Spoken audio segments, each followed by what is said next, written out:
Okay.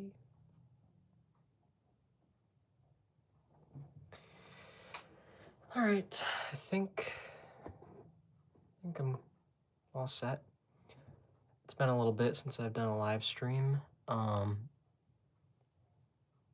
I just made all my old ones un excuse me, just burped a little bit. Just made all my old ones unlisted because I don't know, I kind of didn't like that so many. Oh, hey, somebody's already here.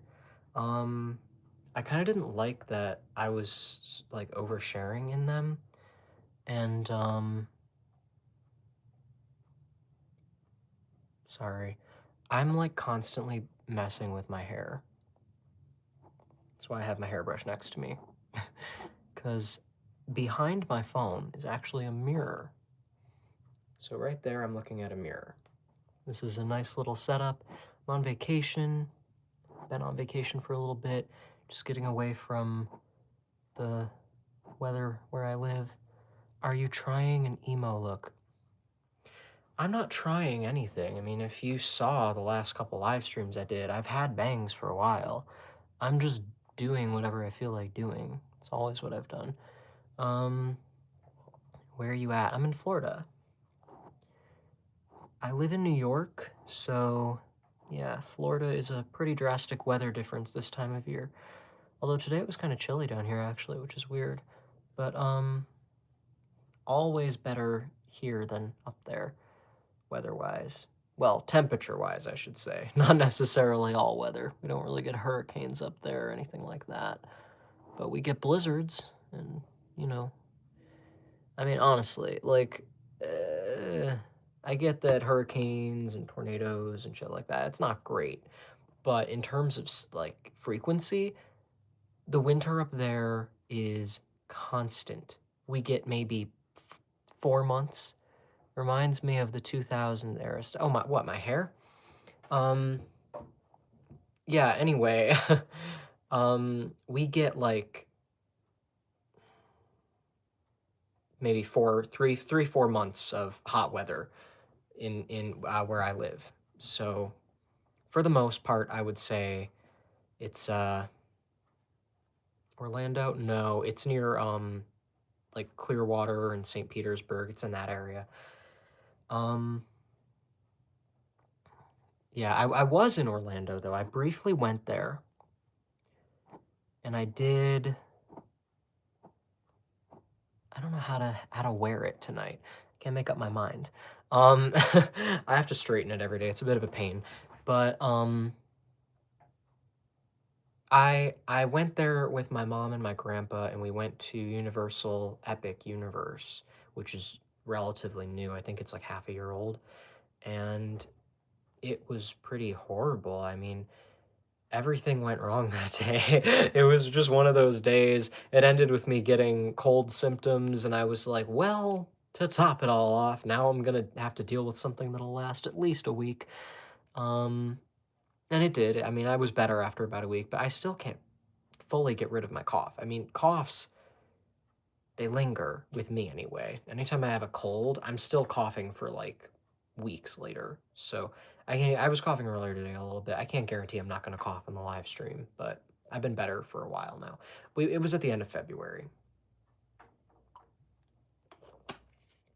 Anyway, um, yeah, I was gonna do a video that was like pre-recorded and in depth on a specific topic, but I'm just not good at that, you know? Like, I am made for live streams. I don't know how to take myself seriously when I do, like, editing and the proper filming and all that, I'm talking about a serious topic and everything.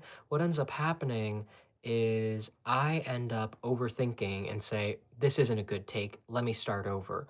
And then I lose so many minutes of my life, sometimes even hours of my life, depending on the day. Luckily today I didn't let it get that far, but I did lose at least a half hour,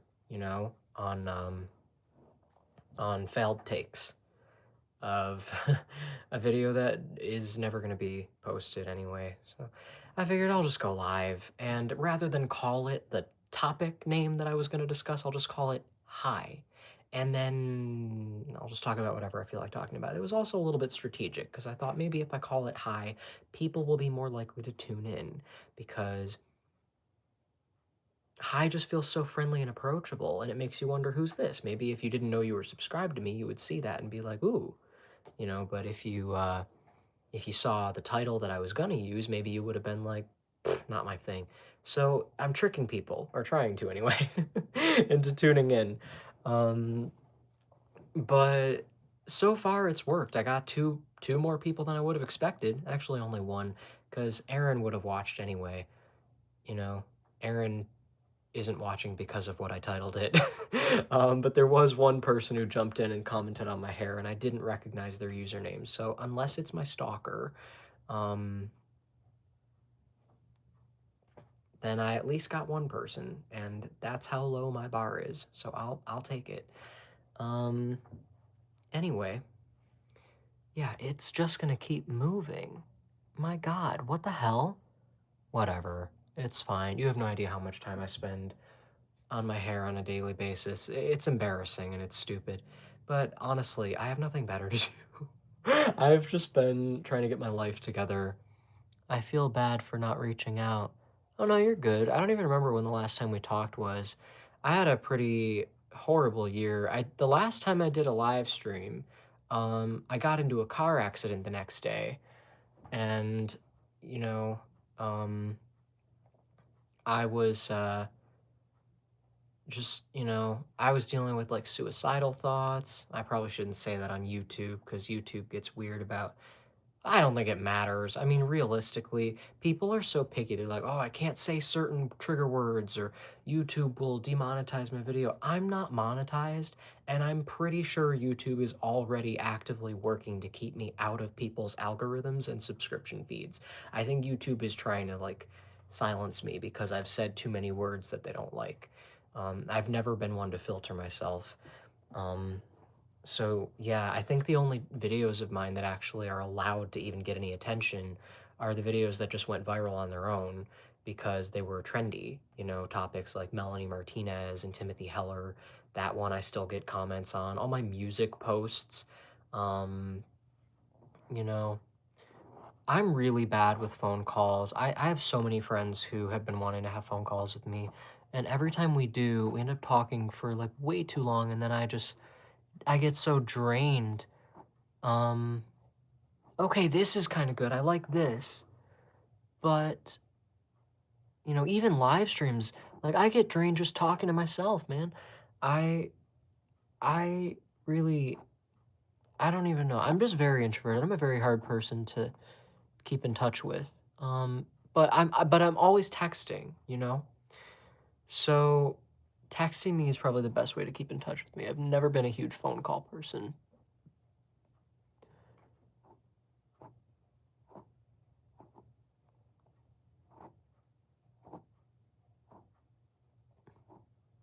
Anyway, um where the hell? Where the hell was I going with this? Oh yeah, I've been on Discord having debates with people because it's fun to like test your ideas and see how they hold up under scrutiny. It's also fun to just hone your debating skills. I swear to God, if you tell me not to play with my hair, listen, you're just gonna have to get used to it because it's like a compulsion. I can't help it.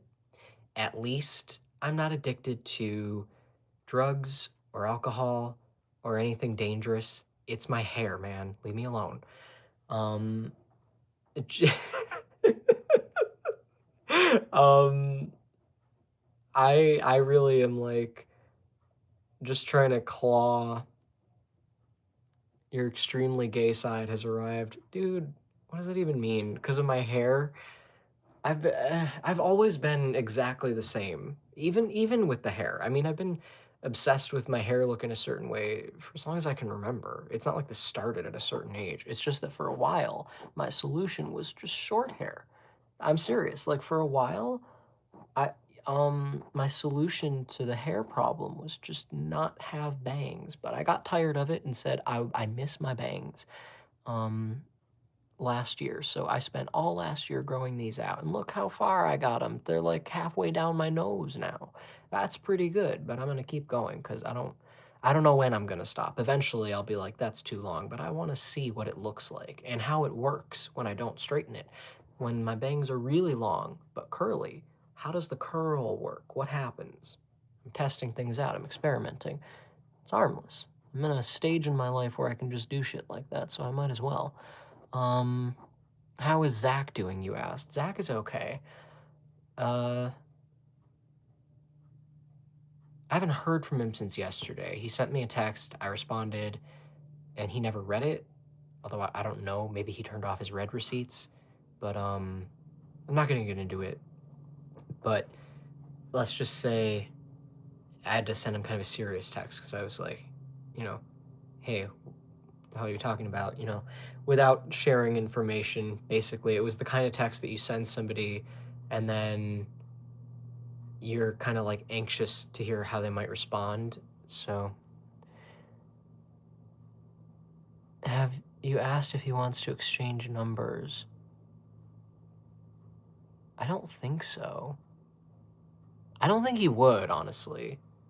He's got kind of an attitude, honestly. I don't know if you he's a hard person to stay friends with because he gets very pissy and emotional, and he takes everything personally, and he can also be judgmental. So it isn't just that he's like picky and you know and like needy, but he'll also judge people for being needy, and he has like really weird high standards. He's very hard to explain, and I don't really know how to I mean, if you know, you know. It's just that kind of situation. But he's just like part of the family. He's like a brother to me. Um, so I just this is my first time on your lives. Well, hello. Who are you? And I'm gonna apologize in advance if I end up messing with my hair throughout a lot of this. I'm gonna try to just maybe this is okay as it is, and maybe it won't move, and then I can just focus on the topic. Actually, once I get focused on a topic, I'm probably gonna be too focused on what I'm saying to be messing with my hair. But for now, since I'm just kind of rambling, but I want to talk about something that I've been thinking about a lot lately, which is like the concept of empathy. And what I guess the question that I've been pondering is, are there people who really just are completely without empathy and it's never going to change? Or does everybody have the capacity for empathy? And it's just a question of how vulnerable they're willing to let themselves be. So that's what I want to explore today. And there's a lot that I want to say in relation to that. I think I reached an okay point. I'm gonna leave it like this, and I'm only gonna pick up my hairbrush if it moves, which unfortunately it might. But all right, let me catch up on the comments. What's been getting said? This is my first time on your live. I've tried doing what you were doing, and it kept moving, so I just swooped it to the side. Oh yeah, I had to use a hair straightener to get it to look like this in the first place. The president doesn't have empathy. Oh, I just stumbled upon your video on Melanie and subscribed because you are very well spoken. Thank you. I appreciate that. I think YouTube tries to sabotage me a little bit because I've never really been one to censor myself. So often when I go live, it doesn't really put it in people's subscription feeds. Sometimes it does, but I've had people tell me that I didn't show up in their feed. And I've had, people's likes disappear, and, in general, it just feels like it tries to keep me out of people's recommended videos and stuff. It doesn't really do much to promote me. If anything, it feels like it tries to sabotage me. And I think it's because I use too many words that it doesn't like, because how when people do live streams and videos and stuff like that, and they're always very careful to censor certain words. Like, you'll see people trying to avoid what might trigger YouTube's censorship to like monetization and stuff like that. So I've never done that. So I think that's the problem. But the one exception is if I do a video that just goes viral on its own for being trendy, like the Melanie Martinez thing, that went viral completely on its own. And I still get comments on it. People are still watching it. And I'm a little embarrassed by it because I did it so long ago, I don't even remember what I said. But, and I trust myself that it was at least somewhat logical and coherent, but I also know that there's a chance that there are things that I said that I probably wouldn't say today and maybe even would be embarrassed by today, but that's always going to be true. I mean, as time passes, it moved, okay? I'm just saying, it's not like I lied. I said I would pick up my hairbrush if it moved, and it moved because I lifted my eyebrows. If I could just like brush it to one side. Your points were logical. I felt like it was good. Well, thank you. I appreciate that. Maybe if I made it today, it would be even better. But honestly, I wouldn't have made it today because I'm not as passionate about it today. Although weirdly, earlier today, I actually came across a video, or not a video, I'm sorry, a post on Twitter about that exact topic. And I sent it to my friend and I said, wow, I wish everyone would see this because it like straight up listed a bunch of really not well-known facts about Timothy Heller. I couldn't verify all of them, but some of them I actually just remembered. I was like, oh yeah, that was really weird. And I don't know if I even mentioned it in my video. So, I think people who judge that situation are just looking at the surface level. They're like, okay, somebody accused somebody of rape. That's pretty extreme.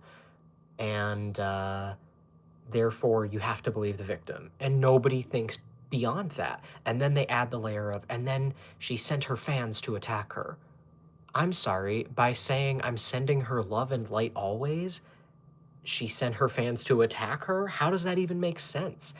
And then at one point she thanked her fans for finding evidence that the claims were false. Again, I don't know how that's sicking the fans on her.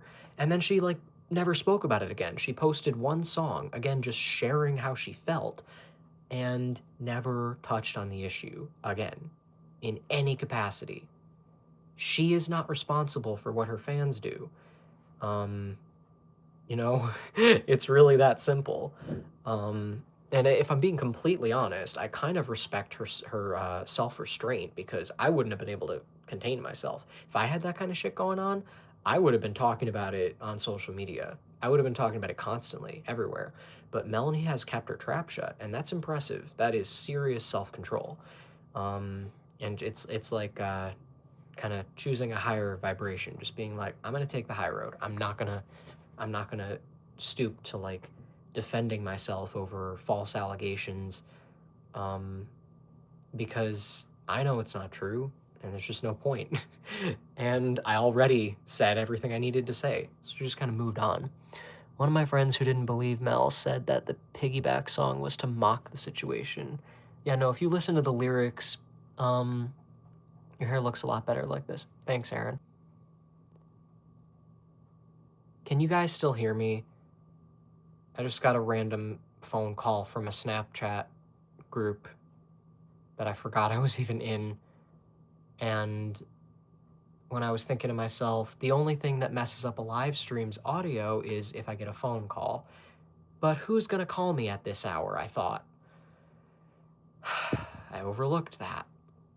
So can you hear me? Okay. Well, back in the day when I used to do live streams a few years ago, a phone call would have ruined the audio and I would have had to end the live stream. Like, I mean, it would have been my lips moving and no audio. So I'm really glad that's no longer the case. YouTube must have patched that. Or were you talking about my hair when you said, yes, it's good now? Because there's also an audio delay. I know that everything I say, you guys don't hear it until like 10 to 15 seconds after I say it, which is frustrating. But,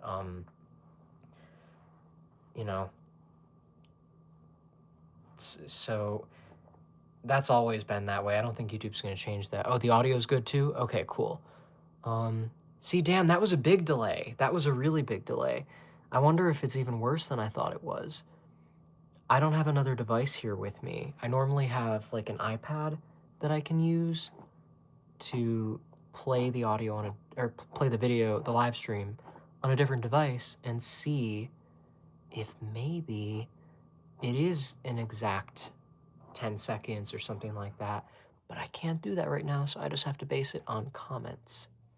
And that's okay. I don't mind that.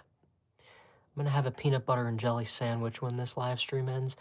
Did you guys know that Crustables are basically just like a full pre-made peanut butter and jelly sandwich with no compromise? There's no downside to it. The bread tastes like bread, the peanut butter tastes like peanut butter, the jelly tastes like jelly. It's a decent size, there's no crust, and it's the exact right amount of all the ingredients. How have I never heard of this before? I mean, I think I've seen it online before, but I never tried it until I was at the store the other day and I just grabbed some and I was like, I'm sorry? Why would I ever make a peanut butter and jelly sandwich by myself again? This is so much better. It's exactly the same. It's just crazy. I've eaten them since I was 3. Yeah, I feel like I'm behind on this, you know? It's not a new thing. It's new to me. And I wonder, I mean, like, they serve it at my high school. My mom used to make me when I went to school, she used to make me a peanut butter and jelly sandwich and put it in a little Ziploc bag and then put it in my lunchbox. She could have just taken one of these things and it's already in a little bag. And it's already the perfect size. Man, if I had known about this my whole life, my mom called them circle sandwich. Well, sure. But yeah, anyway. um it's a good thing I have water with me because I always need a drink whenever I do these. I talk way too much. Anyway, so let's talk about the topic that I wanted to bring up today. We're talking about empathy. So I was dealing with some people on Discord. I didn't know about the brand until kindergarten when I saw the package in my lunchbox. Yeah, it's Smuckers, right? Um, that reminded me to get water. Yeah, I always have water. I used to do live streams for like hours without water, and then my throat would be all like, I feel like I was getting sick by the end of it. I'm like, oh no, my throat, I have a tickle in my throat when I swallow. You know, there's something wrong. Anytime I get sick, it always starts with a tickle in my throat. I hate that. It's the worst feeling. It scares the hell out of me because nothing is worse than being sick. And as I mentioned, I went to Universal Epic Universe a couple weeks ago and I got a cold and I'm better now, but that was not fun. It was a horrible day in general. Every ride broke down while we were in line and the line got delayed. And it's just really hot and a long day. So many, just standing, you know? Oh my God, it just sucks the energy right out of you. It's like a form of voluntary torture. Like people just line up to put themselves through hell. And then the lines don't even begin to compare to the length of the ride. When you actually sit down and you're on the ride, it's over in like 5 seconds. And you're like, what was that? If I ever designed an amusement park, I promise you, I would I would find a solution to every single one of these problems. Have you ever seen Curb Your Enthusiasm? I think it was season 10 or season 11. I think it was season 10.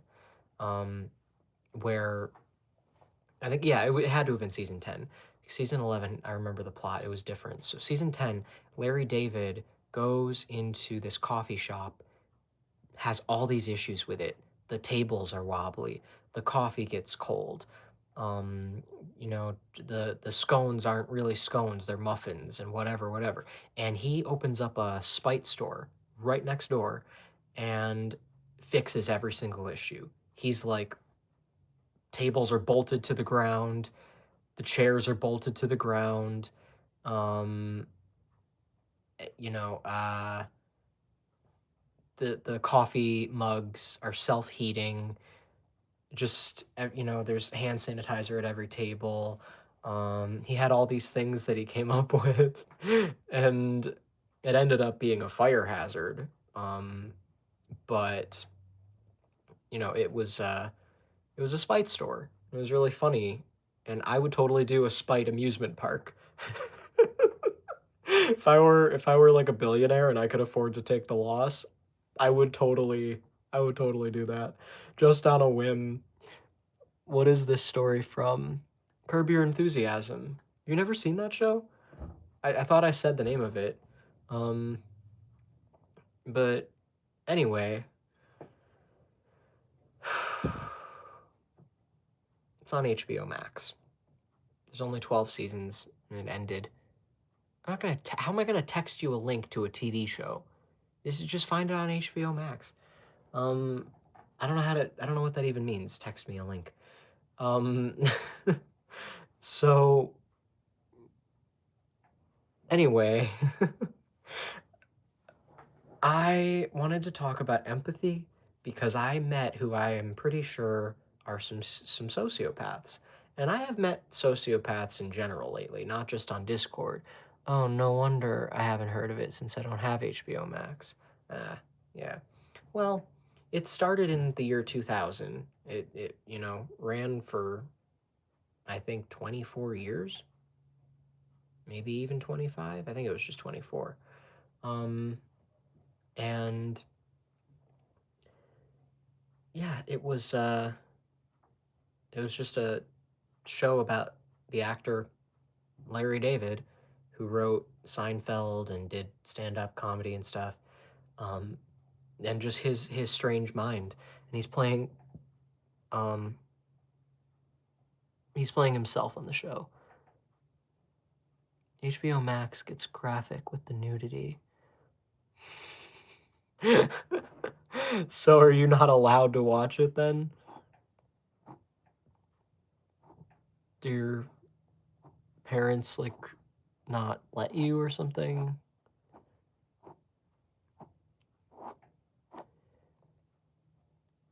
Oh, fuck. I'm so sorry. No, I can't afford it.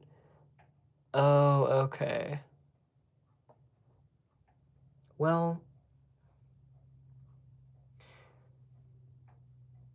yeah, I mean it's if at any point in your life you find a way to watch it, it's worthwhile.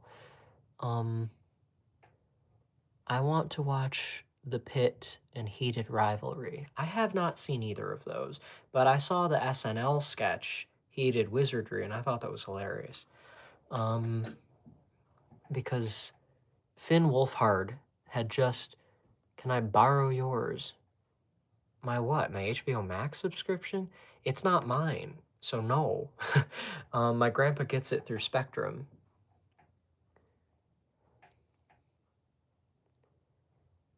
Anyway, um,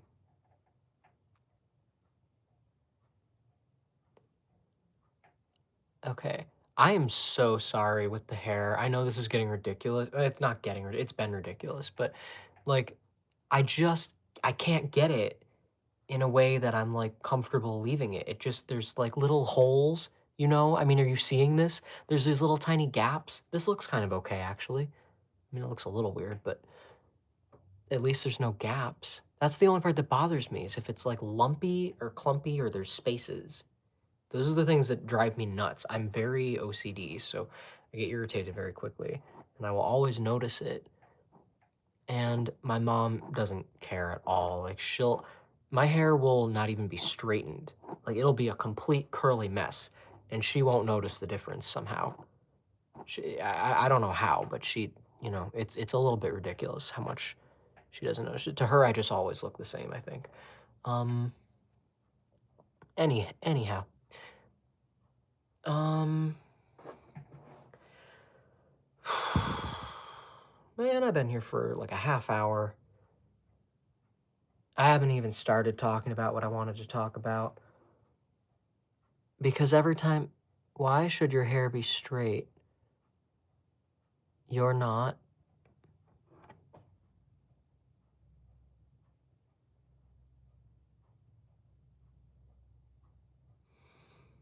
Anyway, my first A recent sociopath that I met hit me up, and he was saying that I think he was trying to hook up with me. Um, and he said that he had a girlfriend, and I said, "Does she know that you're doing that?" And he said that she didn't. And I said, "Well, how do you think she would feel if she found out?" You know, I was thinking about her. And he said, "Oh, you're one of those?" And then he blocked me. And I thought, wow, imagine having such a complete and utter lack of empathy for other humans that instead of thinking about how your actions are going to affect other people, you just get annoyed that you didn't get what you wanted and then you move on. And it got me thinking about the fact that that is a very common type of behavior that we see in other contexts where people are very um, cynical, I think. That's the that's the best term for it. It's cynicism. But cynicism and sociopathy are often you know, they're often very closely related. Some people need to experiment. Don't defend him, dude. You don't you don't get to do that at the expense of someone else. You don't get to hurt people. If you want to experiment, be single or tell your girlfriend at least, get her permission.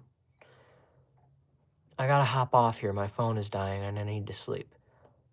Okay. Good night. It's good seeing you. Or reading your texts, comments. You know what I mean. All right. So, um, yeah, it's actually insane and it is common. It's very common because here's my theory. George Carlin, I don't remember hearing him say this. I think I heard him say this, but for sure I know people have attributed this quote to him. He said that a cynic is a disappointed idealist, or behind every cynic is a disappointed idealist, something like that. And I think that actually, if you start thinking of cynicism, I'm not saying every cynic is a sociopath. Um, but I would say that every sociopath is at least a little bit cynical. If not in their belief system, then just in the implications of their behavior. They behave as if they should be cynical. So if we, just swap out cynical with sociopath and swap out disappointed idealist with somebody who doesn't really believe that the world can be the way they want it to be. I think deep down, everybody wants to be able to be safe, to be vulnerable. And what I've noticed that is very common among sociopaths is there's a complete lack of vulnerability. It's almost like the part of them that makes them human, the part of them that is possible to hurt, is just completely gone. It's buried. It's not it's not present anymore. And I don't know if it's salvageable. Maybe it is. Maybe it's not completely gone. I mean, they're still alive, so maybe they can actually come back from that state. But what I've noticed is that it's extremely rare. And what I think is that they believe if you are empathetic, a sociopath is going to look at somebody treating other people with kindness, patience, empathy, care, and they're thinking, well, that's really stupid. You're wasting your time. You're wasting your energy. That's not worth it. Why are you doing that? Because they literally can't understand it. They don't understand that it isn't about time being spent wisely. It's about how do I not do this, Um, how do I hit an animal and not pull over and get out of my car and check if it's alive and call somebody to take care of it, like how do you just how do you do that? Um They don't understand. They don't get it. They think it's stupid. They think it's a waste of time. They think that empathy is meaningless. And it's not because they don't have it, it's because they buried it underneath layers of cynicism. And I think that that happens. It's a form of being developmentally stunted. If you really look at the behavior, it's very similar to what you see in very, very young children, toddlers. It's sort of like they're stuck in their terrible twos forever. Um, and that's really sad because it's sort of like what do you expect from a 2-year-old? You don't expect them to share, you know. You don't expect them to play nice without being told. Um, you don't expect them to understand when you pull a toy out of their hand that they really wanted to keep playing with because maybe it was dangerous, or maybe, they can't understand why you needed to take that away from them. But they're before they stop and say, hey, this person loves me, they took this away from me, maybe it was for a good reason. Before they can have that thought, all they're thinking is, hey, I was playing with that. And they're just going to be mad about it. Imagine getting stuck that way for your adult life so that you're walking around just thinking like that. But you are still an adult, which makes you more dangerous because you're not a harmless little blob of flesh, tripping over himself and wandering around. You're a full grown adult, and you're bigger, you're heavier, you're taller, you can operate machinery, you can hurt people pretty aggressively. Wow, I'm really lucky I found your account because I never thought about those topics. Oh, thank you. I appreciate that. Even if you're the only person that watches this tonight, I'm glad at least somebody found this worthwhile because, you know, these are the kinds of thoughts that I have every day. And, I just, I like to use my channel to share it. And I've just been, I don't know, today I was really going in deep and having a lot of these thoughts, and I thought, maybe I should do a little live stream tonight and post these thoughts publicly, just in case it means anything to anybody. It's not really the most professional setup, and I am messing with my hair the whole time, but hey, at least somebody's watching and somebody said something like that. That makes it worth it. So anyway, yeah, I think what happens is, how they get stunted developmentally is person to person. There's no universal explanation for how it happens, but generally that is what happened, is they didn't continue to develop past that point of, just a little toddler just trying to play. So what you'll see in the behavior of a sociopath is somebody who generally is just playing with life. They don't really take very many things seriously. They are not capable of true, deep emotional connections. Um, Everything to them is like kind of a game, and they're not. They're very easy to recognize. I would distinguish a sociopath from a narcissist because narcissists, unlike sociopaths, are very emotional, very insecure, and they're much harder to recognize. It's pretty easy to tell when someone's behavior is like that of a 2-year-old, because a sociopath doesn't have a game that they're playing. A sociopath is likely just not taking anything seriously. And the closest thing that they'll do to play a game is maybe just on a whim. They might mess with somebody or something. They get high sometimes from putting other people down, or just, but they're still human. That's the one thing that's important, is as emotionless as they seem, they are still human, and it's just that their humanity is buried behind a really thick shield. So what I've noticed, I've had a couple people on Discord that I think are sociopathic who were bullying me for my political views. Not my political views, my well, it is kind of political actually, but I'm not going to get into that here. Um that makes sense. I have an example of that. My stepdad lied under oath against my mom just because.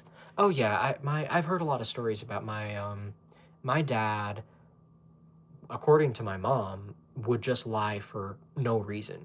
I mean, to the extent that he would just say, like, you know, he he he would go to the grocery store and say that he went to Walmart instead or something like that. Like, he would just, the most pointless, mundane lies, um, that don't amount to anything, but lying just for lying's sake, which that is again, that's it's an indication of a sociopath, somebody who's developmentally stunted and incapable of taking things seriously.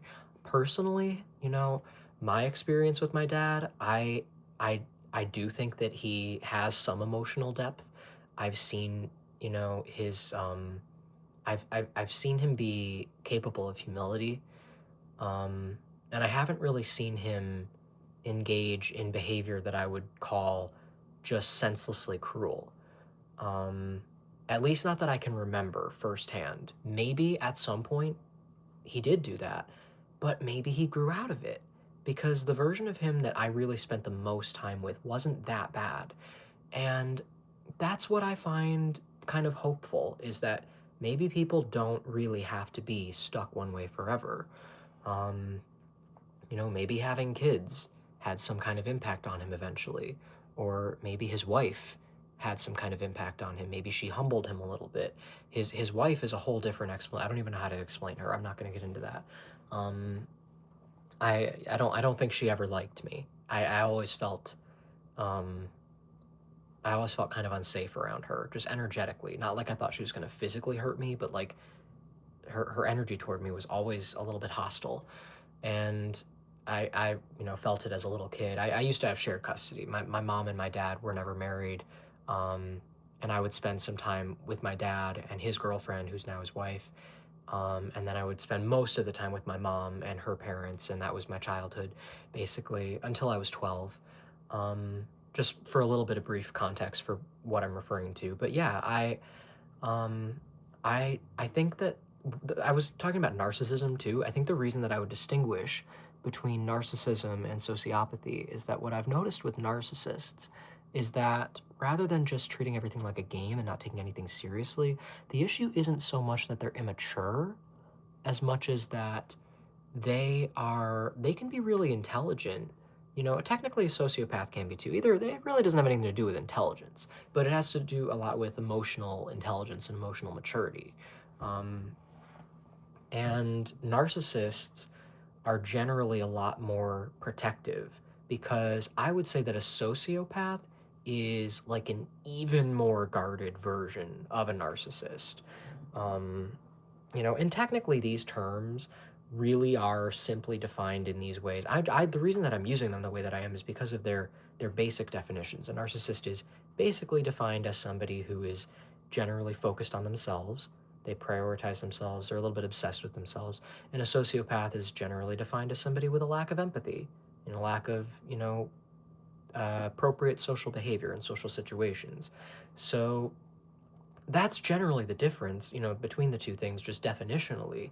But when I take a look at the implications of those definitions and I try to apply them, sometimes it can feel like I'm putting people in too much of a box. And people are, I think, a little bit more nuanced than that. I don't think anybody's stuck one way forever. But in terms of identifying behavior, it can still be useful to have these terms. So, just give me a moment. Like I said, I'm very picky with my hair. Um, the one thing I don't like about those peanut butter and jelly sandwiches is that you have to leave them in the freezer and you have to wait like a half hour to an hour after you take them out before you can eat them. At least according to the box. It says not to microwave them. So I always have to know that I'm gonna want one like an hour before I want one. And that's why I took it out before I started the live stream and I'm realizing I've been here for 45 minutes and it's probably ready to eat by now. Um, but if I end up eating it on the live stream, it is what it is. It'll just be like a mukbang or whatever. Um, but I probably could just wait. Anyway, it's not going anywhere if I leave it sitting out. Yeah, that looks kind of okay. Thank you for not making fun of me for touching my hair. I get a lot of shit for it. Um, like I said, there's a mirror behind me. Or behind you, behind the phone. It's in front of me. Um, so, anyway, I don't like to put people in boxes, and nobody is stuck one way forever, but these terms can be useful for identifying behavior and reacting accordingly. So, you never want to just hurl an insult at somebody and say, you're a narcissist or you're a sociopath. That's not productive. But in your own time, when you're reflecting on something, it can be helpful to be like, oh, this is what was going on. And this video can add a deeper layer to your understanding of what was going on as well. So I'll give you another example. I was being bullied for my political views about anarchy. Now, I've always had the same philosophy about how I think society should work and how things should work, but I only recently realized that the word anarchy, much like how I described narcissism and sociopathy with their basic definitions, I realized that the definition of anarchy almost perfectly fits um, the general ideology that I have for how things should work. So I started digging into that a little deeper, realizing that it fit and that it made sense, and then I decided to test it out. And I put a little debate post in this debate Discord server that I'm in. And I said, I think anarchy versus authority. And I thought that I was inviting discussion. I thought I was going to be like, hey, let's talk about this and share our thoughts and see what's going on. And I just got met with people calling me stupid and saying that that's a ridiculous bad idea. And then I laid out, and then I couldn't even defend it. So I laid out an entire argument, and then they're like, "Your argument doesn't make any sense, and you can't even do this," and blah blah. And then they just started resorting to personal attacks and calling me a clown and just like going like way over the top. And it felt like I was getting bullied in school, like I was a little kid. And I never really got bullied by other kids, but everybody's had at least some moments in their life where you were around people who were just operating at a really low vibration, and you can just tell like this is just not the behavior of someone who knows what they're doing. This is like a malfunctioning human being. um and the version of themselves that is humble and vulnerable and being honest with themselves would not be proud of the way they're behaving right now. And I know that. Deep down somewhere, they know that. And they're just acting that way anyway. And it's like watching a little kid have a temper tantrum. And it's embarrassing and it's sad to watch an adult do this. It's hard enough when it's a kid, but watching an adult behave that way, it's ridiculous. And then, when you point it out and do so respectfully, you get accused of posturing and preening and, acting all high and mighty. And then again, they just keep going. They'll just keep throwing shit at you, and it never stops because they can't have a moment of humility where they stop and say, maybe I was being an asshole for no reason.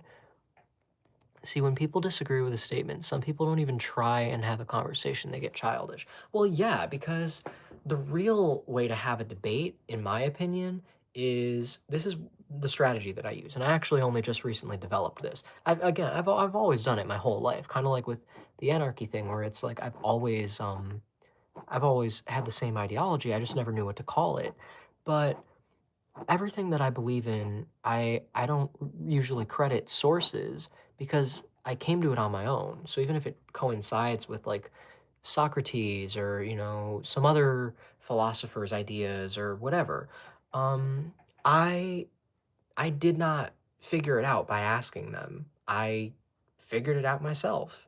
And the reason that I prefer to do it that way is because when I figure it out myself, then I know how to explain it because I know how I arrived there, and I have a deeper understanding of it than other people would. And maybe even because I'm not adopting somebody else's philosophy, maybe I'll be more inclined to make some logical tweaks here and there and make it something original. I mean, every philosopher made something original at some point. Why did we just stop and decide that every philosophy now has to be based on somebody's past philosophy? Where's the originality? Um, and I don't really compare myself to other people, so I don't care whether or not I'm original. I'm going to keep doing what I do, even if it coincides with something that's already been done. But one thing I can say confidently is that the idea that I have for how things should work, political ideas, it hasn't ever been tried before. And that's why I was frustrated when people kept saying, give me proof that this would work. And it's like, yeah, well, I can't, because that's not how it works. It's an ideology, which means it's a theory. I can't prove a theory unless we test it, and we can't test it unless we put it into practice. So rather than say, give me proof that it would work, why don't you just share your thoughts on whether or not you think it's a good theory? And if you think it's a bad theory, can you say that without acting like I'm stupid for thinking otherwise? this is just common decency, I would think. But anyway, I'm gonna get into my debating philosophy because, like I said, I've always debated the same way too, the same way that I always had the same philosophy, and I just recently called it anarchy. I've always debated this way, but just like the other day, I realized, wait a minute, there's an actual really specific method here that I could even teach to people. I might make a YouTube video called like how to win a debate or something like that. Something that sounds like appealing to click on, but in reality, I'm gonna just be teaching you some really valuable debate ethics and skills, which, I mean, in turn, it's not dishonest. You will win the debate if you do this, because I'm going to change your standards for winning by changing the way that you view debates entirely. So what you do is, you, instead of looking at a debate as a competition between you and another person, or your ideology or your position on an issue with the other person's position on the issue that are clashing, um, instead of looking at it like that, where the goal is to take down the other person's arguments or convince the other person of your position or something, you need to be very disciplined in how you go about this, because you have to understand, when you're debating something serious like that, whether it's a political ideology or anything, it's likely something that's like deeply personal to you. And by debating it, you are being inherently vulnerable, which means you have to be very disciplined in protecting yourself. You have a responsibility to protect yourself from attacks from other people. If you're going to put yourself out there and then you get attacked, you shouldn't have maybe put yourself out there. I mean, if somebody walks into public without any clothes, you can't really blame people for putting handcuffs on you, because you should have done your research before you went in there and known that it's not legal to do that. And you're also, I mean, completely naked and defenseless. So, you know what I mean? Like, sometimes you have a responsibility to make sure that you're going into a situation prepared and knowing what's going on. So the same is true with debates. I had a couple experiences recently where I wasn't prepared and I had to learn the hard way, but hey, that's life. There's nothing wrong with making a mistake. In fact, that's usually how we learn. But it also helps, if we make mistakes, to then go out and share with other people what we learned from them, so that we can maybe prevent other people from having to learn the hard way. So I was, in this voice call debate the other night, and I found myself getting, you know, I mean, they were pretty nice to me, but I felt like I was being made a fool of a little bit, because they kept saying that I wasn't making any logical arguments. And what I didn't realize, this is what I did wrong. In reflecting, I was able to realize what I did wrong was that I was being too vulnerable with something that is extremely personal to me and actually foundational to everything that I believe about how things work and what's true in the world. When you have two opposing views, two different religions or beliefs about how the universe works or anything like that, and those are in conflict and you engage in a debate, when you start to consider that the other person might be right, it can be extremely disorienting. So you want to reclaim that control, so that you're not getting disoriented by the other person who is your adversary in that context. And instead, take that power into yourself and say, the only thing I know is that I know nothing. Certainty is the enemy of knowledge. It's okay to be humble and say, what if that person could be right? So let's go into this debate assuming that maybe they are right. And instead of trying to debate them, we'll just say, hey, if I came to you and said, maybe I want to try seeing things your way, but here are my reservations. How would you help me address these reservations? That is the perfect way to enter a debate, because when you do that, you have complete control of the room. That person is now, their guard is down. You are coming to them like you're on their side, and like you're literally asking them, not to defend their position, but you're inviting them to try to convince you of it by addressing your concerns and your reservations.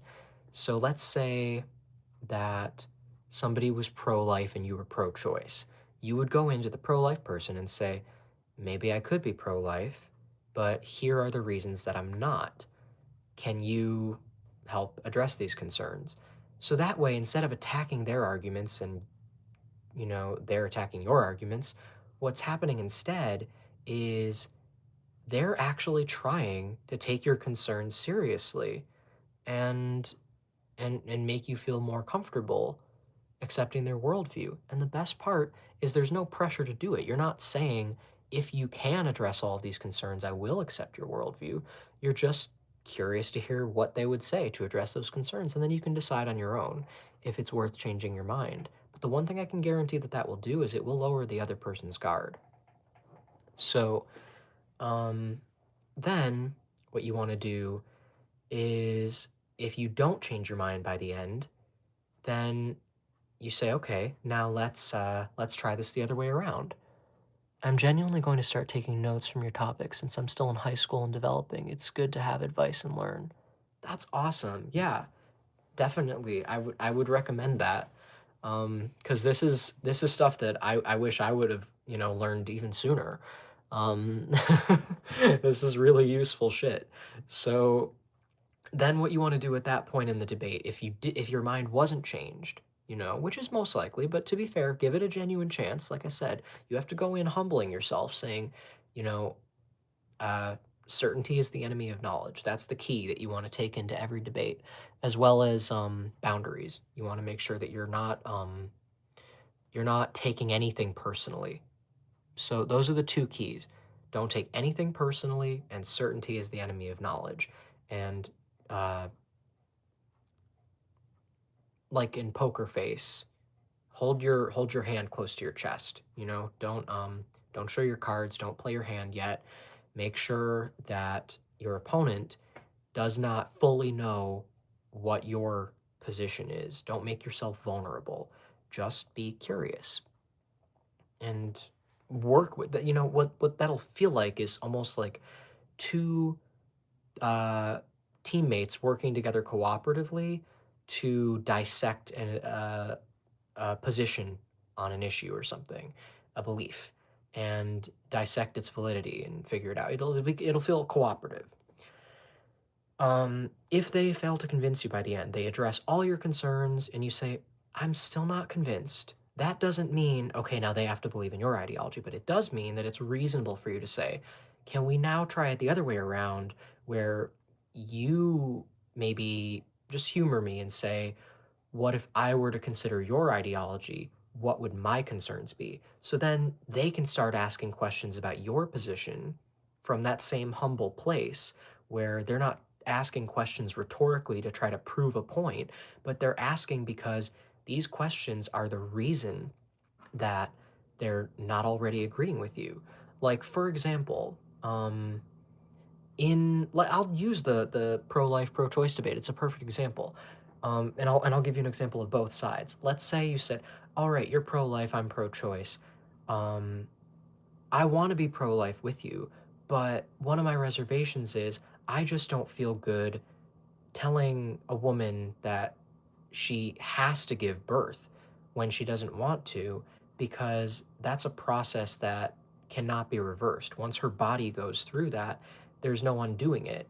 And I just wouldn't feel right. I mean, if somebody told me that I had to do something and acted like it was their business, or like I was going to be guilty of some grave moral failure, I would feel like that person was really rude. So then they could address your concerns and explain, whatever it is, and then flip it around. And then they're going to say, okay, I want to be pro choice, but here are my reservations. I just really don't feel good about standing by idly while an innocent little fetus is murdered, you know? I mean, it's whatever the mother's reasons are, it's not that baby's fault. So I just don't like the thought of anything innocent being killed. And I don't feel comfortable letting that happen when I feel that I may have the power to stop it. And how can you help me address that concern? You know what I mean? So imagine if debates went like that. Can you even imagine if people spoke like that in debates? But it's possible. You just have to be the one to start it. You go in with that approach, And no one can stop you from doing that. No one can stop you from coming in with humble curiosity. And then once you've stayed humble the whole time, and if your mind still hasn't changed, you are completely within reason to ask them to do the same thing. Um, and, if they disagree, they're going to look unreasonable. So if it's a debate with an audience, or if it's just, two people privately, whatever, you're going to be able to say, okay, can, can I ask why you don't want to do what I just did? Are you really that committed to your position? And if they say yes, or if they disagree and they don't want to participate in that debate format because they are that committed to their position that they're not even willing to do the thing that you did, they're not willing to say certainty is the enemy of knowledge. They think that their certainty is justified and rational. And in my opinion, that's limiting them from seeing everything. I mean, when you decide that you already know everything, how are you going to learn anything new? Um, so, the answer is you're not. So that's, one of the reasons that I'm not religious. I think religion, again, claims too much certainty and almost begs people to stop asking questions because it claims to have all the answers. So, at least that's what I think based on what I've seen in religion. Um, So, if your opponent says that, in my opinion, you've already won the debate because they're basically letting you know that they're not interested in considering that they might be wrong. And that is the quickest way to tell that somebody's position is not logical, it is not where they were led to by logic and reason. It is emotional, and it is possibly even connected to their identity and their sense of who they are and their sense of survival, which means that there is a bias attaching them to that outcome. And that is not someone that you can have a productive debate with, which means by default, you won because you were the only one playing fair. So that's why I could get away with titling a video "How to Win Every Debate" if I were going to give that advice. Yeah, of course, you can have your opinions. I'm Christian and I still ask questions. I think it's necessary. See, and I didn't even contradict that. I said based on what I've seen, I think um, religion tends to claim certainty, but I didn't even say that it definitely does. I still allowed room for what you just said because that's what I always try to do. I have a lot of really spiritual philosophical beliefs, and I think that a lot of things in the Bible and Christianity, I think a lot of it could be true, but the problem is there are countless translations across time, and there's different versions. People will reference the King James version or the New Standard Bible or this or that and the other, and I can't even keep track of all the different versions that there are that people consider valid. And then there's different branches of Christianity that fight with each other. People say Catholics aren't real Christians, Mormons aren't real Christians, but technically they all believe in Jesus. It's very interesting. um, but but then when you really take a look at it and you think, okay, well, I wonder, the Bible was not originally written in English, and it was written a really, really long time ago. I wonder what the original version might have looked like, and if it contained even more truth than it does now. The other thing you have to consider is, you know, whose interpretation of the Bible is accurate.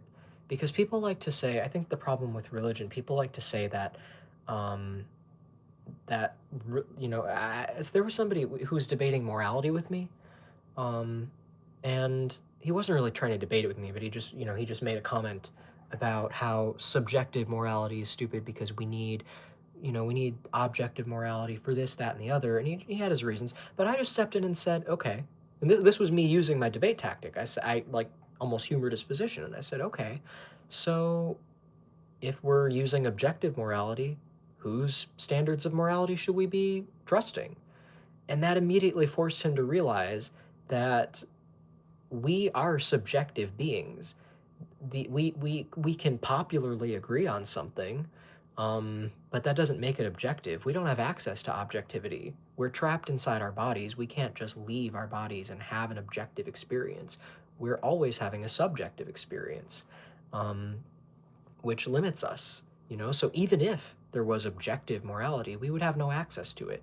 All we have is our own perspectives, and we can collectively discuss things and agree on things, and we can you know, do mathematical equations and come up with things that are logical and reasonable.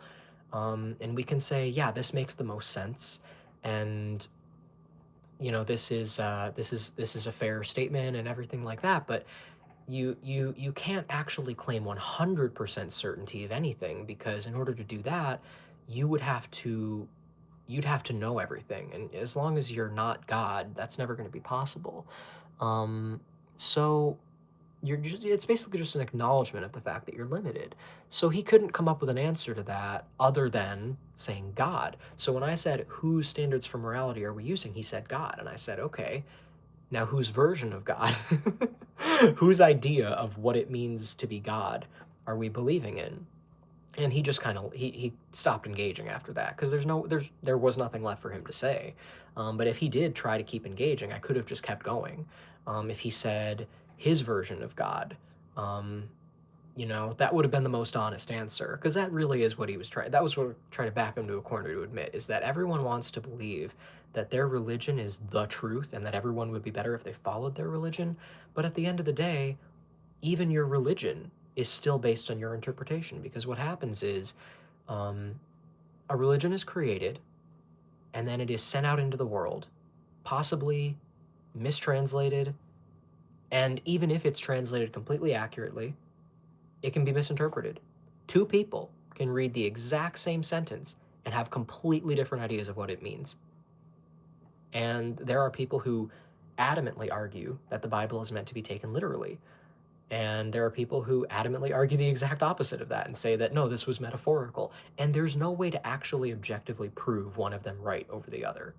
There's just no way to know. So at the end of the day, all you have is your own judgment and your own intuition. And that's okay. There's nothing wrong with that. Learn to trust yourself a little better. That's my religion: intuition, spirituality, learning how to think for yourself.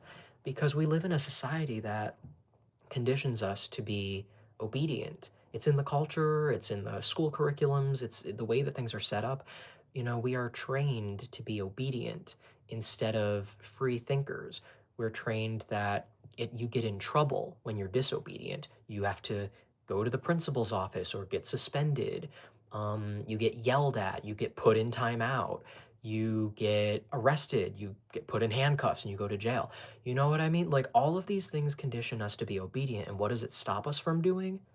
Actually learning from our mistakes and learning to think for ourselves. Are you doing something because it's illegal? Or I'm sorry, are you doing something because you think you have to, or are you doing something because you actually understand the value behind it?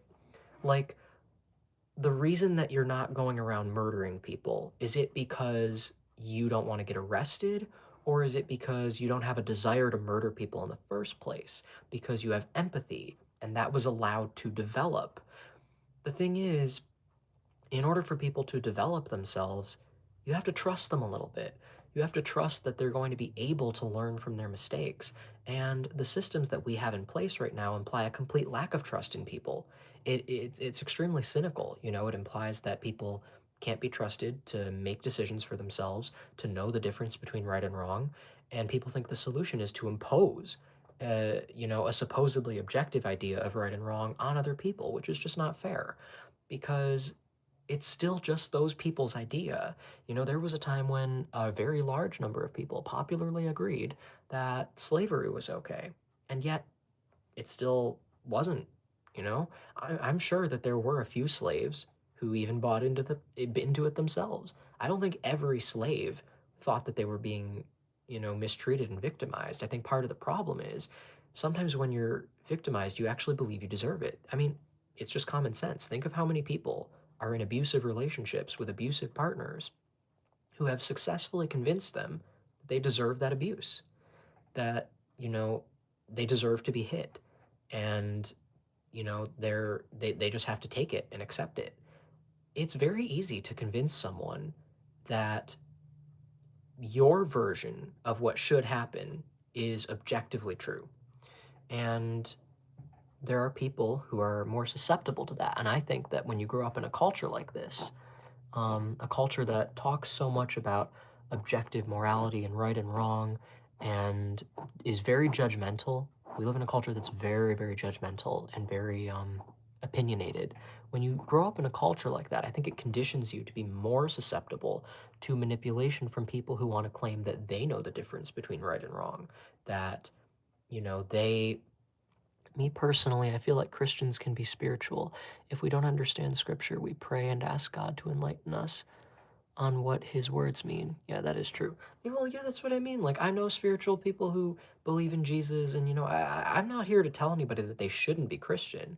I mean, honestly, if you can listen to the things that I'm saying and acknowledge the validity behind it and still follow your religion, more power to you, because you're still claiming agency over it. You're not really denying anything. You're not getting abused. That's the only thing that concerns me is I don't like seeing people get abused, which I mean, it would be pretty obvious at this point if you've been listening to me that that's my main goal is always protecting people. It's just I'm driven by empathy. Um, and I also have been paying really close attention to psychological patterns and just paying attention to people, and I've noticed that there are some really specific um, tactics that get used and things that end up happening to people. George Carlin made a comment that I thought was pretty aggressive but kind of funny. He was complaining about things. He always did that, and he complained about parents who put bumper stickers on their car. We are the proud parents of a child who's attended um, the whatever, this is how he worded it, I think almost verbatim. Whatever innocent sounding name has been assigned to the indoctrination center where their child has been sent to be stripped of his individuality and turned into an obedient, soul dead, conformist member of the American consumer culture.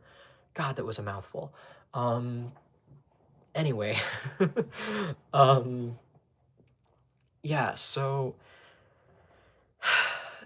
when um when he said that, what he meant was school generally conditions us to be consumers. And excuse me, I mean that literally. People are conditioned in this country, in the United States anyway. I don't know where you live, but anybody watching this can live anywhere. So, worldwide. YouTube is worldwide.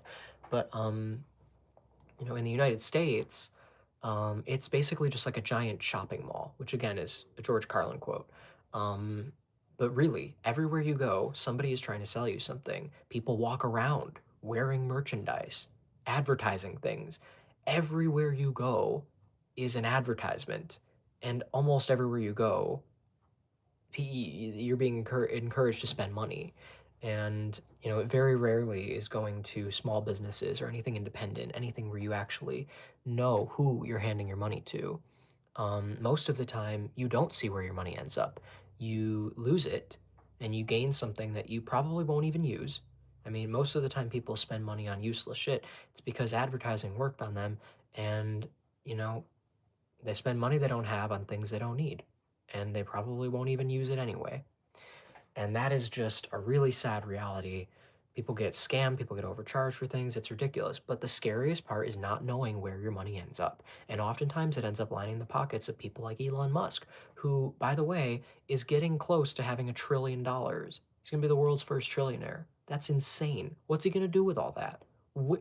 Who can you even imagine if there was a playground and a bunch of kids were playing with toys, and one kid had all the toys?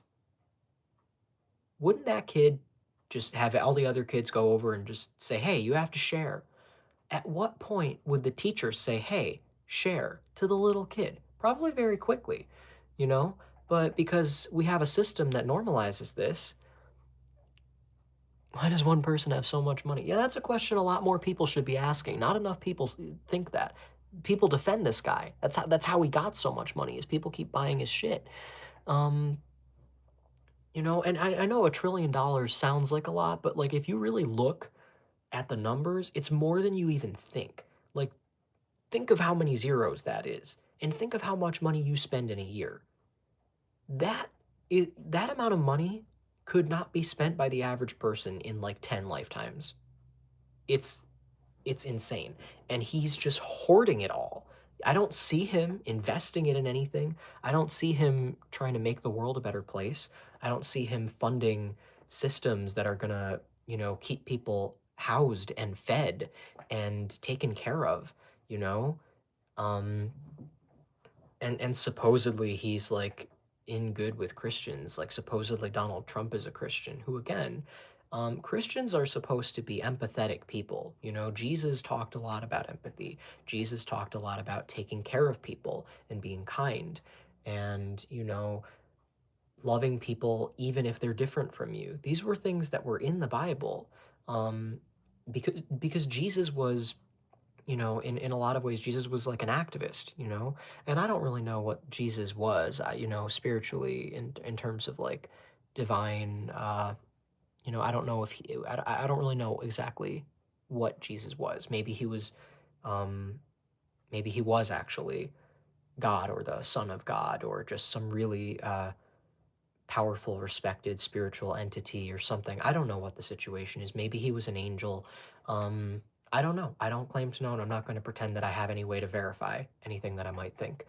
But I do believe that at the very least there was some notable significance to Jesus, and I think that his teachings are generally pretty sound. I'm sure there are some things that people believe that maybe I wouldn't agree with, but I'm sure there are, it really doesn't matter. Nobody has to agree with every single thing that everything says. The Christians that I would recommend staying away from are the ones who try to tell you how to interpret the Bible and tell you that you have to do things a certain way. And, those are the ones who can't accept the fact that they can't control other people and that we are limited by our own subjective experiences. Yes, our president is nowhere near that. Jesus is more like an activist. Jesus in the Bible was God in human form, putting himself below angels. I think I'm still reading my Bible. Yeah, it's possible. It's true. Um, but yeah, I think you know, I definitely have my own reasons to believe that there's something really powerful about Jesus. I think of Jesus as like a protector. Like a not just healing, but like somebody who fights darkness. And I've heard his name, with like in spirituality mentioned next to like Archangel Michael, both being recommended to call on if you're dealing with any kind of paranormal problems, anything like dark or demonic. Um, Jesus and Michael were, mentioned as beings that you could call on to help protect you from things that are, that level of darkness. So there's something significant there, I think, you know. But yeah, there's just you're never going to be done learning. That's the beautiful part about being alive is you get to spend every day asking questions and figuring things out and being amazed um, by how much is possible and how much is real and how much we don't know. Sometimes it can be scary. I get scared sometimes because there's also a lot of really dark shit out there. I had a nightmare last night that a demon attacked my face, and I got woken up abruptly by like my ear rubbing on the pillow. And in the dream, it was like this thing just jumped right at my ear, and I woke up thinking, "Did I just get possessed? Like, what just happened?" And sometimes I freak myself out. Not all the time, but I think it was because before I went to bed, I was watching conspiracy theorist videos about like Illuminati and you know dark stuff that goes on in Hollywood, and conspiracies are terrifying. The idea that there are people conspiring against you secretly, that people are coming together and working together to hide things, and that these things are really dark, possibly um, even like invoking demonic activity. I mean, it's a lot. I still have a lot to learn of my Haitian culture. Some things are a bit dark though as well. I mean, yeah, you never know what's true until you experience it yourself. And I mean, even then, we can't always even trust what we experience because sometimes we can be absolutely convinced that an experience meant one thing when in fact it meant something else. Um, so, it's it's just really it can be overwhelming sometimes, but I think a good way to guard yourself, a lot of people who believe in conspiracy theorists will, or and a lot of really passionate hardcore Christians will tell you to watch out for demons and watch out for the devil, and the devil tricks you and the devil does this. And you know how scary it is to think, oh wow, what if, I mean, just in general, to have to stop and ask yourself, what if I've been deceived by the devil? What if all this time, everything that I've been following, everything that I've believed in, everything that I've been doing has been a manipulation by uh, an entity so powerful that I can't even begin to comprehend the implications of that power. So terrifying that if I gamble on this and I end up being wrong, I could spend eternity in hellfire.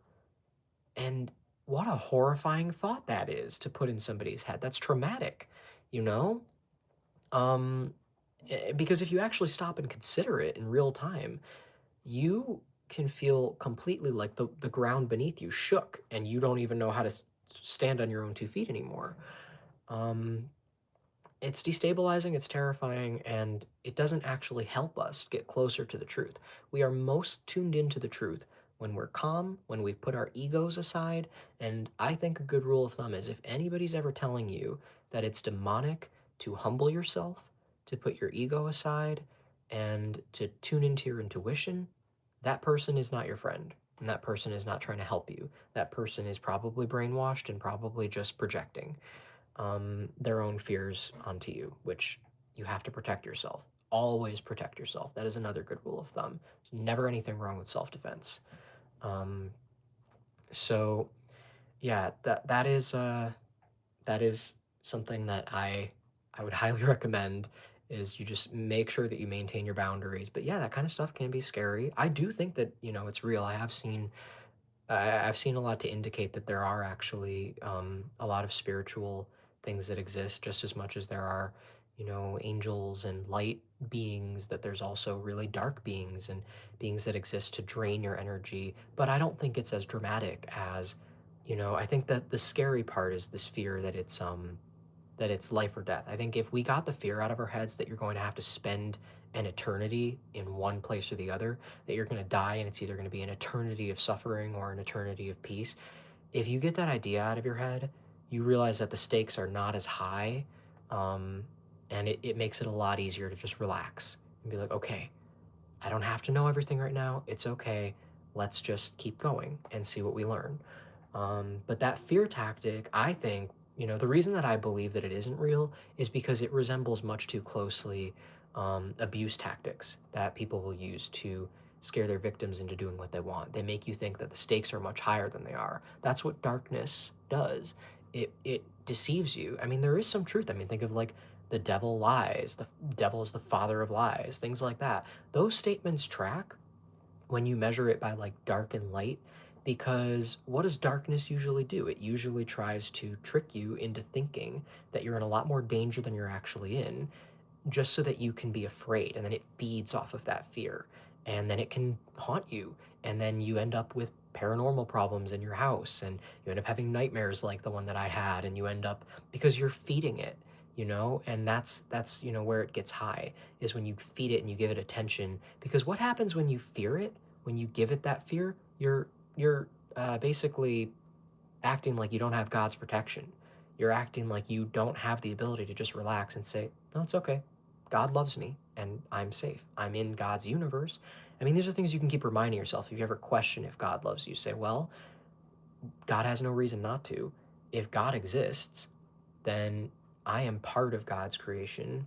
I exist in God's universe, and I would not be here if God didn't love me. In fact, it wouldn't make any sense for God to, um, it's almost like it's all connected. Why would the universe hate itself or hate anything that was in it? I just like to know that God knows my heart. Everyone is on their own journey with God. Yeah, and God is a subjective term. It means different things to different people. Not everyone uses the same word.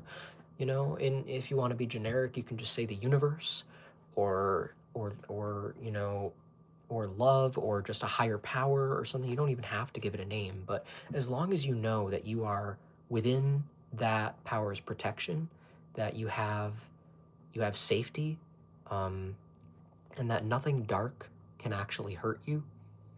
It can just kind of scratch and claw and bite, but it can't get you. You're safe. When you hold on to that and you maintain that, um, you're pretty much you're pretty much fine, because then you're kind of reciprocating. You're saying that you trust God, and then God will show up and God will protect you. God's never going to stop protecting you. It's just that if you act like you don't believe it, you're giving that dark energy more access to you. And God respects your free will. God isn't going to jump in there and override you. If you want to play with dark energy, if you want to feed it and fear it and act like you don't have the protection of God's love, God will let you do that, but God also won't abandon you. God will still be there if you turn around. Um, and that's what I believe based on my experience. I'm not saying that as a fact. It's just I think it's logical, and I think based on everything that I've experienced, it just seems like a reasonable thing to believe. Yes, you explained this very well, OMG. Thank you. um, so yeah, I think that's the best way to get yourself out of that. If you ever find yourself going down rabbit holes and freaking out about conspiracy theories, or maybe a core something makes you question a core part of your beliefs, like maybe you're comfortable with what you believe and how you perceive the universe and existence and life, and then something makes you question it and you get really destabilized and freaked out, you can always just relax and know that you have that peace. And then it doesn't have to come with implications. It doesn't have to mean that means that I have to still behave a certain way or still do certain things. You're allowed to explore. Like I said, even if you're um, feeding dark energy, God will still allow it to happen. You're just going to have to deal with the consequences of that. If you walk into a dark alley, you might get stabbed, and you made that choice to go in there, and you got to deal with what it means. But it doesn't mean that the stakes are so high that you'll just be forever forgotten. I mean, that seems contradictory. Like I said, the idea that people end up one place forever, you go to hell and then that's it. God no longer cares that you exist. You basically don't exist. You're going to be burning forever and you never get a chance to escape. To me, um, that is one of the most dangerous things to teach people, and it actually has the exact opposite effect of bringing them closer to God, because what that does is a scare tactic that if you reach God from that fear, God is incompatible with fear. There's literally no reason to have fear when you believe in God. So if you believe in God because of fear, if you believe in God because you don't want to deal with the alternative, that doesn't make any sense. And that's just not how the universe is set up. That's not how things really work. I can say that with a lot of confidence, because if it were true that the universe really were set up that way, God created everything and then also created a place to send people who don't believe in him. It just wouldn't make any sense that God would claim to love everybody and yet just abandon them forever and accuse them of doing it. Say like, oh well, you abandoned me. You turned your back on me. God isn't petty like that. That sounds a lot more like a human, in my opinion. But you know, when when somebody usually says it to you, they're saying like, oh well, this and that. People people can talk in religion about reasons to love God all they want, but oftentimes it comes up in conversation about the prospect of hell, the idea that you're going to be tortured for eternity if you don't believe in it. And I can't imagine for the life of me why anyone would want to tell someone that. What does that accomplish? The only thing I can possibly imagine that ever accomplishing is scaring someone into believing in God. And what could possibly ever be the point of that? Um, if God would not want someone to believe in him out of fear of going to hell, why would God make it so that that's actually how the universe operates? So that, it really is true. You would actually burn in hell forever if you died not believing in him. That's ridiculous. I really don't think that one can reasonably assume that that's actually how things work in the universe. However, if you want to ask the question, well, then why does the concept of hell exist in the Bible, or why is that talked about? I would say there are a lot of things that I think are true that could be misinterpreted as hell, things that you could say are essentially a state of existence that's effectively hell. Um, and there are a lot of things that I think are real that could have been interpreted that way. And when you consider the fact that all religions, at least at one point or another, had to be interpreted through humans, meaning, God didn't literally just magically make the Bible appear and materialize. Somebody wrote it, which means somebody was listening and God was dictating. You know what I mean? Like somebody was writing this down.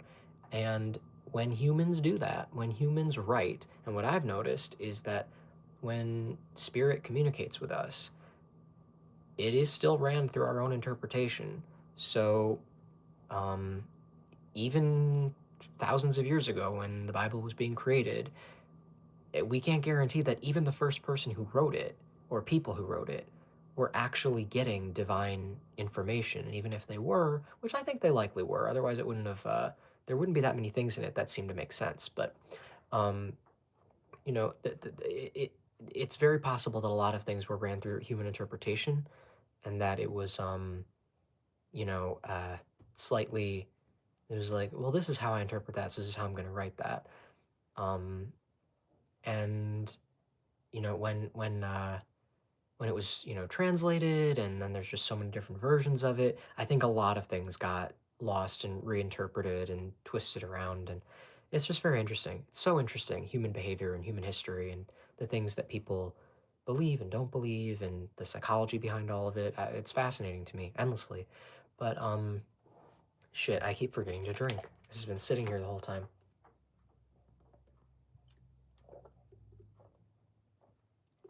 And I still have a sandwich. He originally made hell for Lucifer. I feel like hell is just the absence of God. That is, you don't want to be with him. He's not going to force you. That's what I think. It's tricky with translations. Fair enough. And that actually is a valid interpretation. The only distinction that I would draw is that it's not permanent.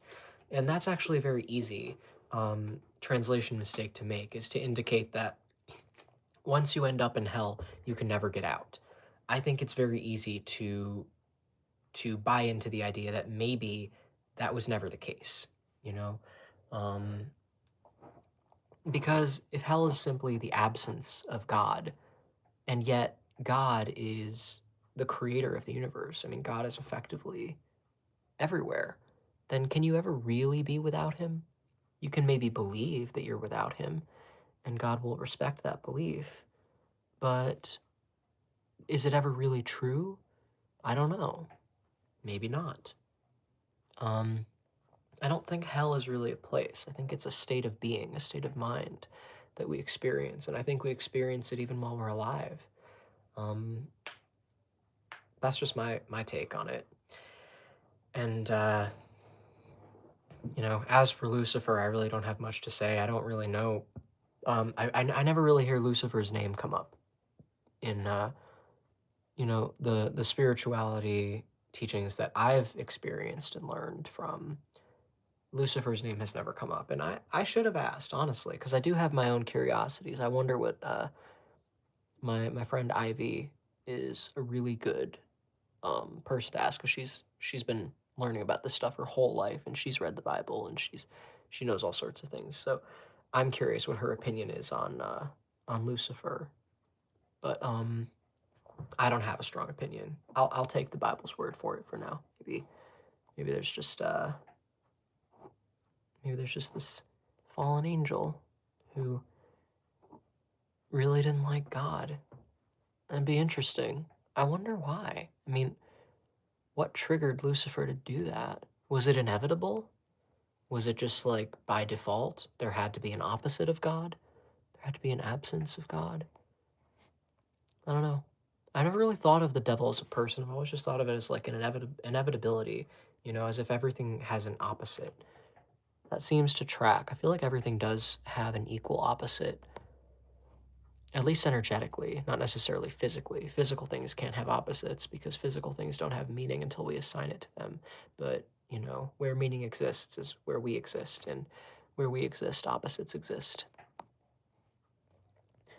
If you could follow that, that might have been a little bit of a word salad. For sure, there is definitely hell on earth. I mean, the state of the world right now is kind of crazy. Oh, you're not kidding.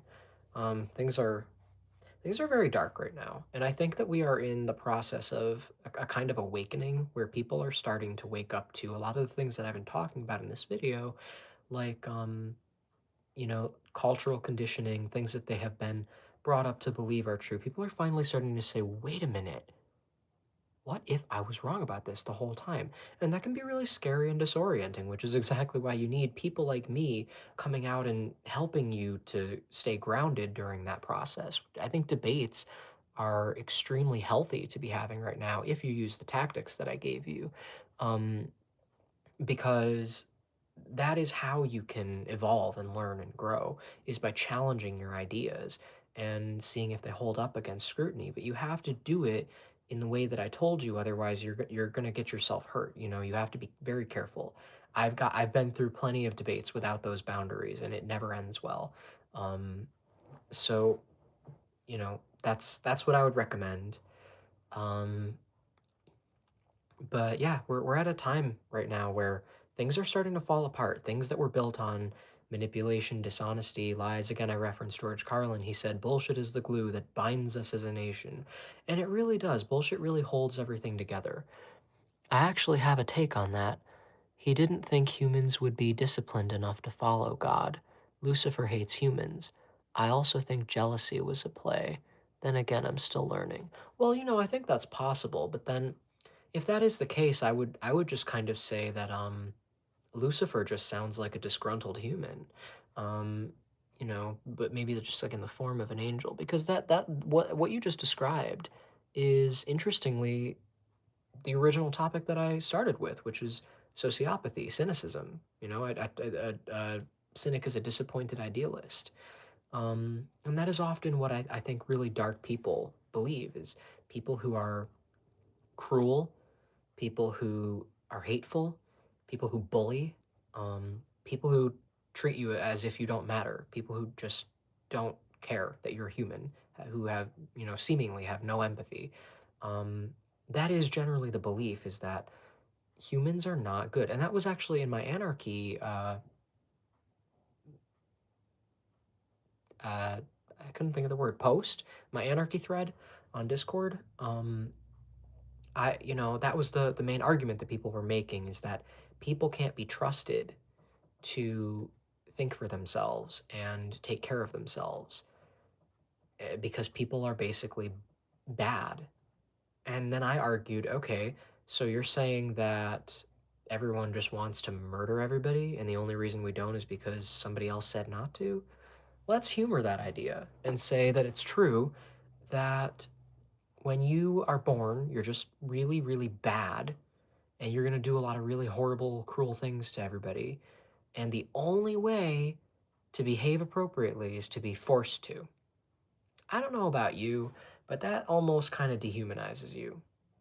Because at that point, are you really a human being, a soul existing in God's universe, having an experience that you're here to learn from?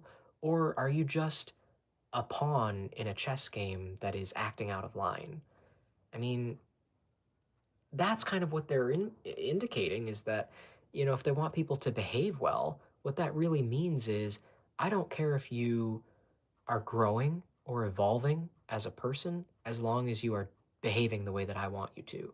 It's sort of like, I did the work and I figured out what's right and wrong. And now, even if you haven't done the work, I'm going to just force you to do what's right and wrong.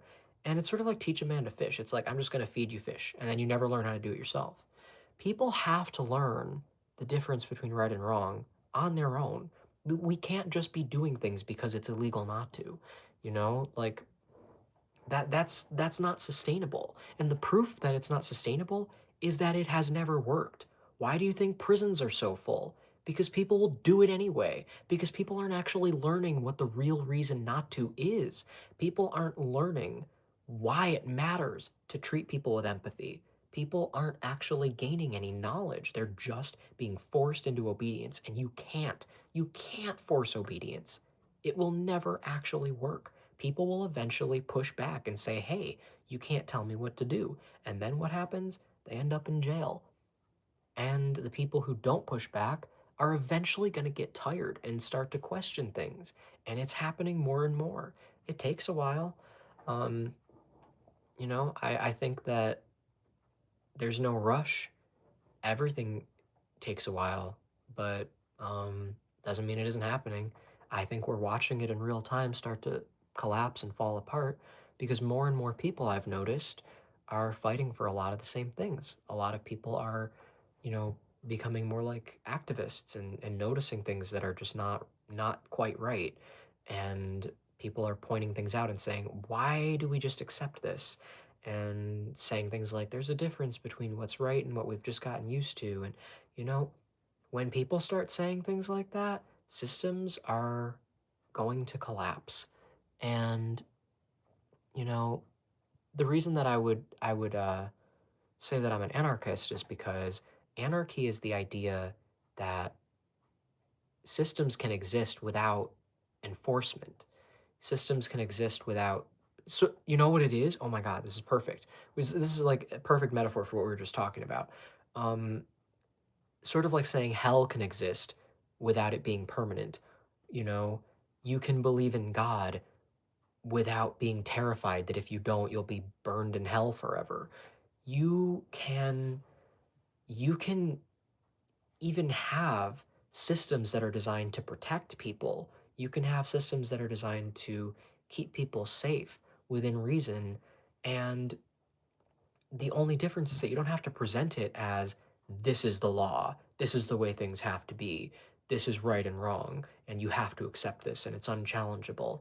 The weird thing is that in the US at least, the legal systems and everything are presented as challengeable. You can supposedly there's checks and balances, but I don't really think that works because for the most part people do treat authority and laws and everything like that as unchallengeable. And people treat that's illegal with that's immoral as if it's interchangeable. People say that's wrong, not because they actually understand why it's wrong, but because it just technically is illegal. And that same logic has been used to justify homophobia, racism, judging people for smoking weed. I mean, things that are nowadays like pretty common. Um, I mean, you got a gay black person smoking weed, pretty pretty common sight. But some amount of years ago in the same country, all of those things would have had legal implications, and people would have assumed then that they must also have moral implications. And we have to evolve beyond this shit.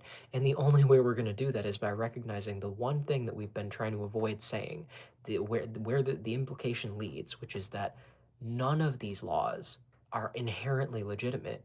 All of them are worth questioning and challenging, and none of these systems we have to obey. Can you imagine if a police officer was just a guy with a gun? If Elon Musk was just a man with a lot of green paper? If all of these concepts just lost their meaning? And the reason that they have meaning is because we all collectively believe it. If nobody believed it, it would have no meaning anymore. And of course, we can't force everyone to stop believing it, but um, I wouldn't underestimate the power of, you know, popular belief and seeing how it looks in practice. If enough people believe it that it actually starts to create a noticeable change in how things work, people will start to become less afraid of the idea and realize, oh, this isn't so scary. This actually works, and people will open themselves up to it. And gradually, over time, people will just start doing things because it makes sense instead of because they think they have to. And people will just react accordingly however they think they're supposed to in any given situation. People will create systems and people will create groups and people will do things. And there will also be scary, dangerous, evil people trying to manipulate everybody. But the funniest thing about anarchy is that those are the people who are going to be taken the least seriously, because once you start questioning legitimacy of authority, the ones who don't have your best interests at heart are going to be the easiest to point out and be like, this person's stupid.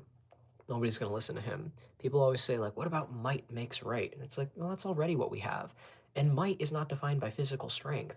Might is defined by who is the most manipulative and persuasive. And we have been duped by incredibly manipulative and persuasive billionaires and people who have a system that sets them up to just be raking in cash over and over at the expense of us. We're working and earning their money. We're spending our money on everything.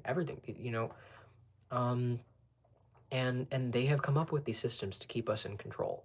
So the whole might makes right fear, I'm sorry to tell you, it's already a reality, and I think anarchy is how to escape that rather than what would lead to that. But of course, they wouldn't want you to think that. They want you to be afraid to question their authority, which is a very good indication that something is deeply wrong there.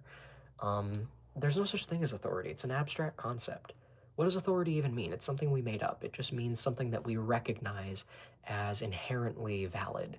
But, you know, there's no such thing as an authority that's inherently valid.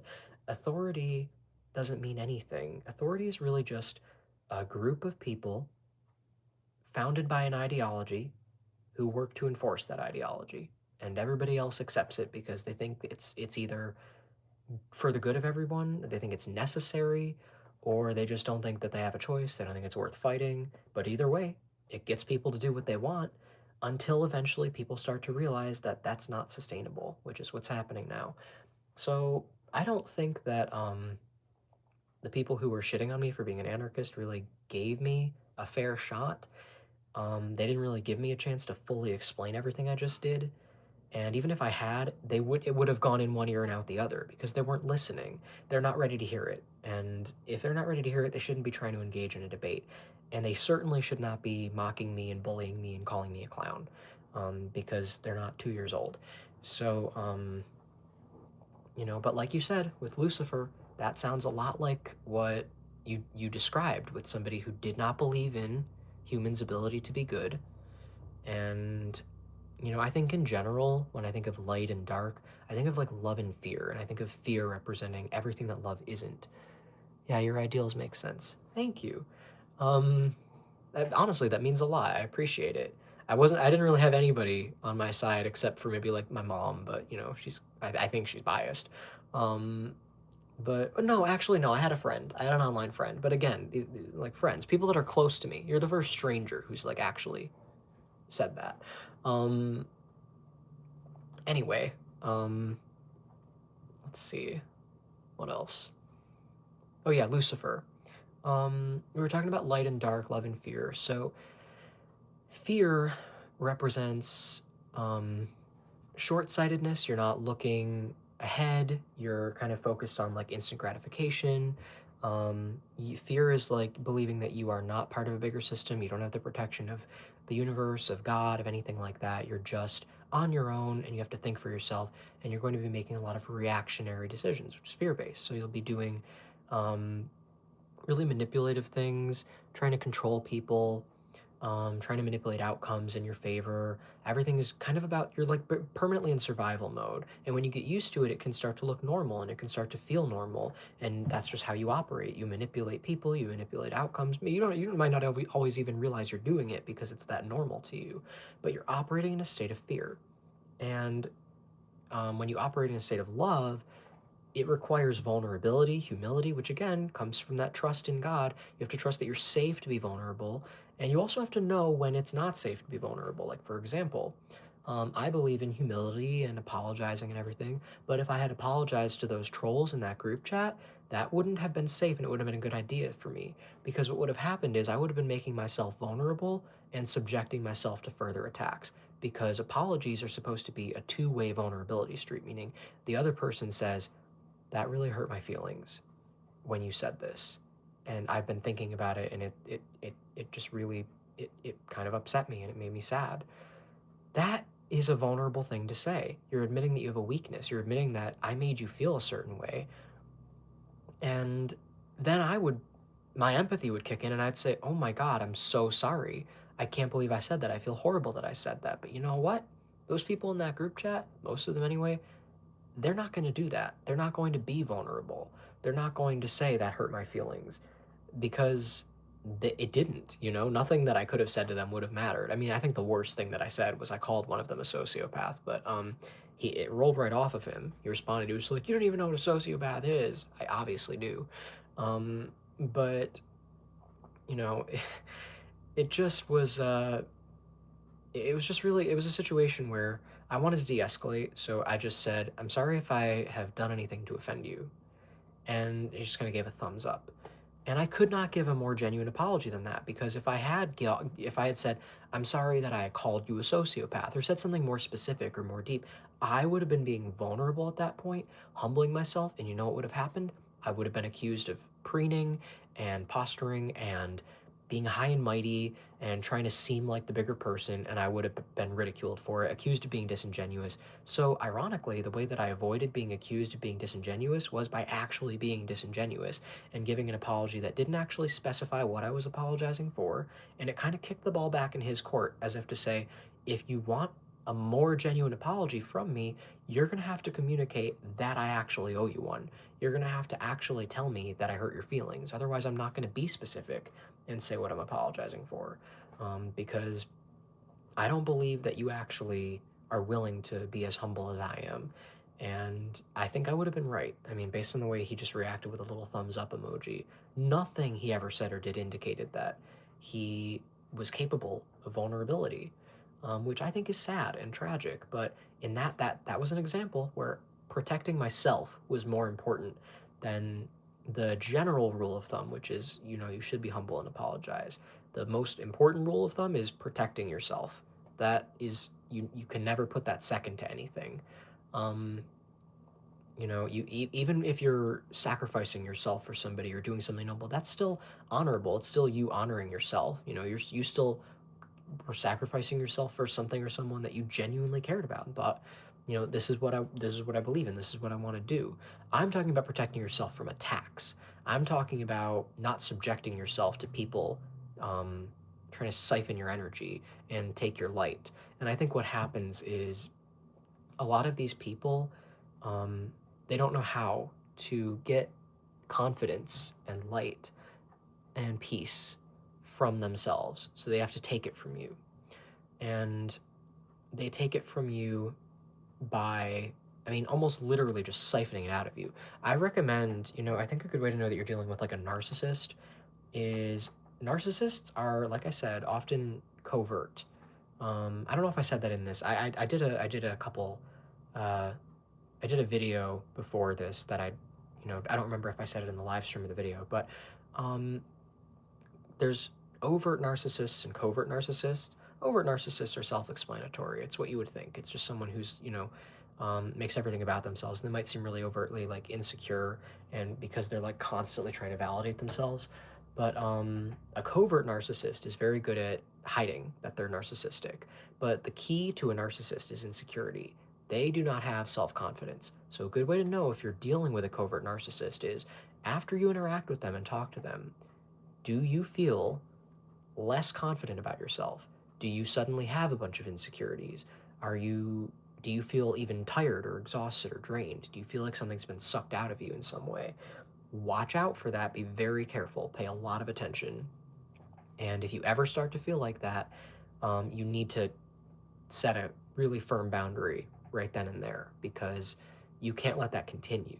You can't let somebody take your energy from you, your light from you, because it's yours. And what they're basically doing is like a mosquito sucking your blood out, and then a mosquito um, leaves its own spit or whatever in you, and then it leaves that little annoying itchy bump.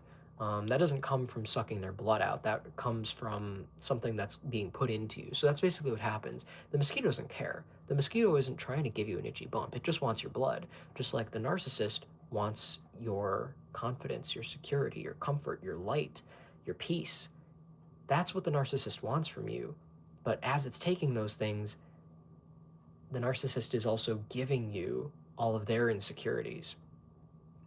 And that's why you might feel that way afterward. Um, if you are an empathetic, sensitive person, especially if you're empathic, and you're picking up on all sorts of things, they're going to suck the life right out of you. Yeah, it's like a leech. You're a Melanie Martinez fan, right? Like, think of like her Leeches music video. That's exactly what's happening. Um, Leeches is a perfect visual depiction of, the way that a narcissist can kind of trick you into thinking that you need them. You know, that little girl had this cute, tiny little leech. Um, and yeah, yeah. So she had this cute, tiny little leech, and she was like, "Oh, how I'm so lonely, but maybe you're lonely too. We can be friends and we never have to be alone ever again." And then what happened was they spent every day together, and we didn't see her go out and try to find other friends. We didn't see her really living much of her life, and it looked like they were having fun together, but in reality, um, she was giving her entire life to this thing. And in the end, she actually died. I had a very similar situation happen last year where almost like point by point, I found somebody who I fell in love with and immediately believed that this person was someone that I needed and someone that I didn't want to live without, and made them my top priority. And in the end, it almost killed me. I actually had a gun pulled on me and I almost got shot. And now this person is in jail. Um, but I think what happened was they were really narcissistic, and they, uh, I think they were projecting their insecurities onto me. I think they started to hate me eventually because I made it really hard to pretend that what was happening wasn't what was happening.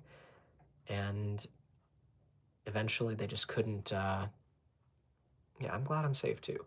Um, they couldn't deny anymore that something was amiss, and they needed to blame me. So they started calling me abusive and, just all sorts of things. But it just was really toxic and unhealthy. And it was a lot. It was a really crazy year last year. That was my 2025. Um, which is part of the reason I wasn't on YouTube as much. I was busy being the girl in the Leeches music video. And I'm really glad I didn't have the same fate she did. I came pretty close. Um, Not just from the gun shop, but also there were some times I thought about taking my own life, but you know, it it's pretty heavy when that kind of shit happens to you. You can you don't always you don't always realize that it's happening, even if you think it would be obvious. But you learn from experience, so at least uh, at least we've learned some things. Anyway,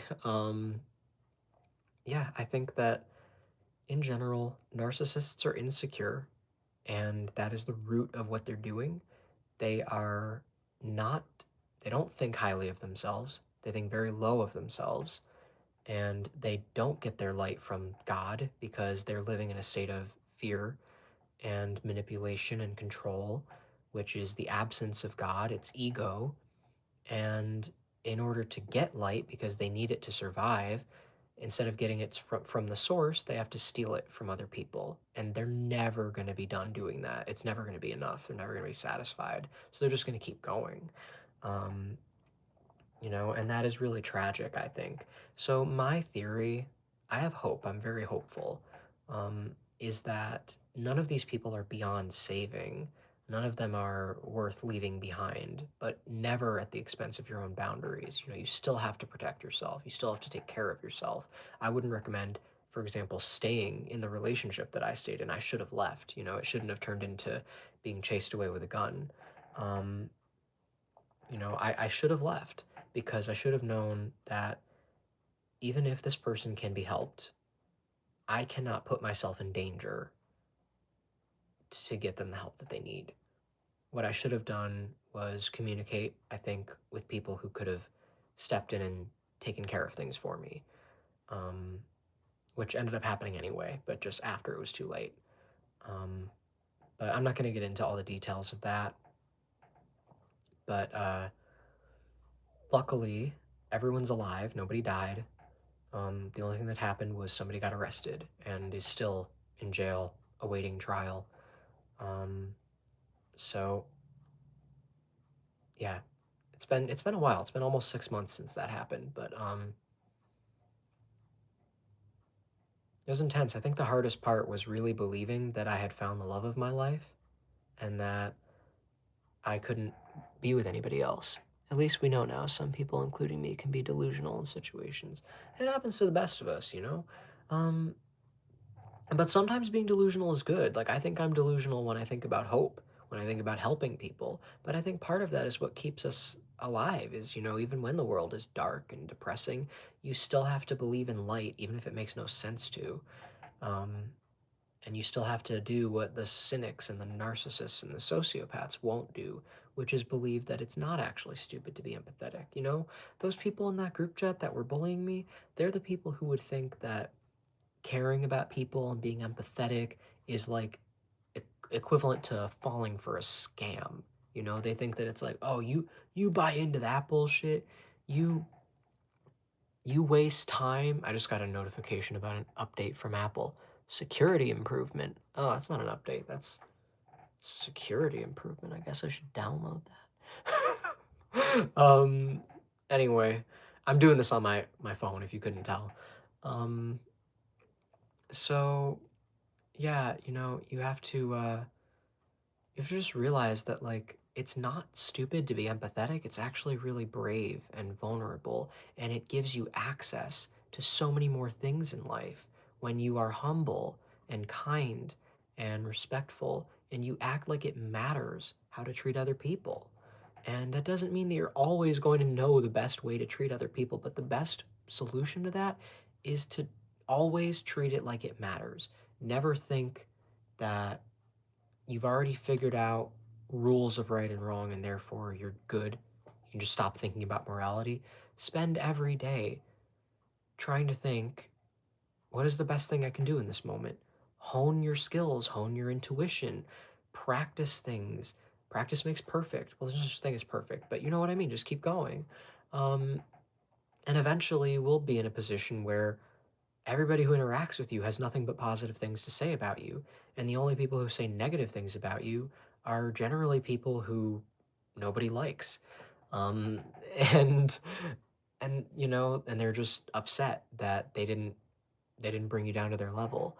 But that happens organically, not because you became a good person overnight by reading the right self-help book or studying the right religion or whatever. It happens because you make a decision every day to choose to care about how your actions affect other people and how you behave in the world and how to be ethical. And you maintain boundaries so that you don't burn out and become, a people pleaser or, a welcome mat that people can just walk all over.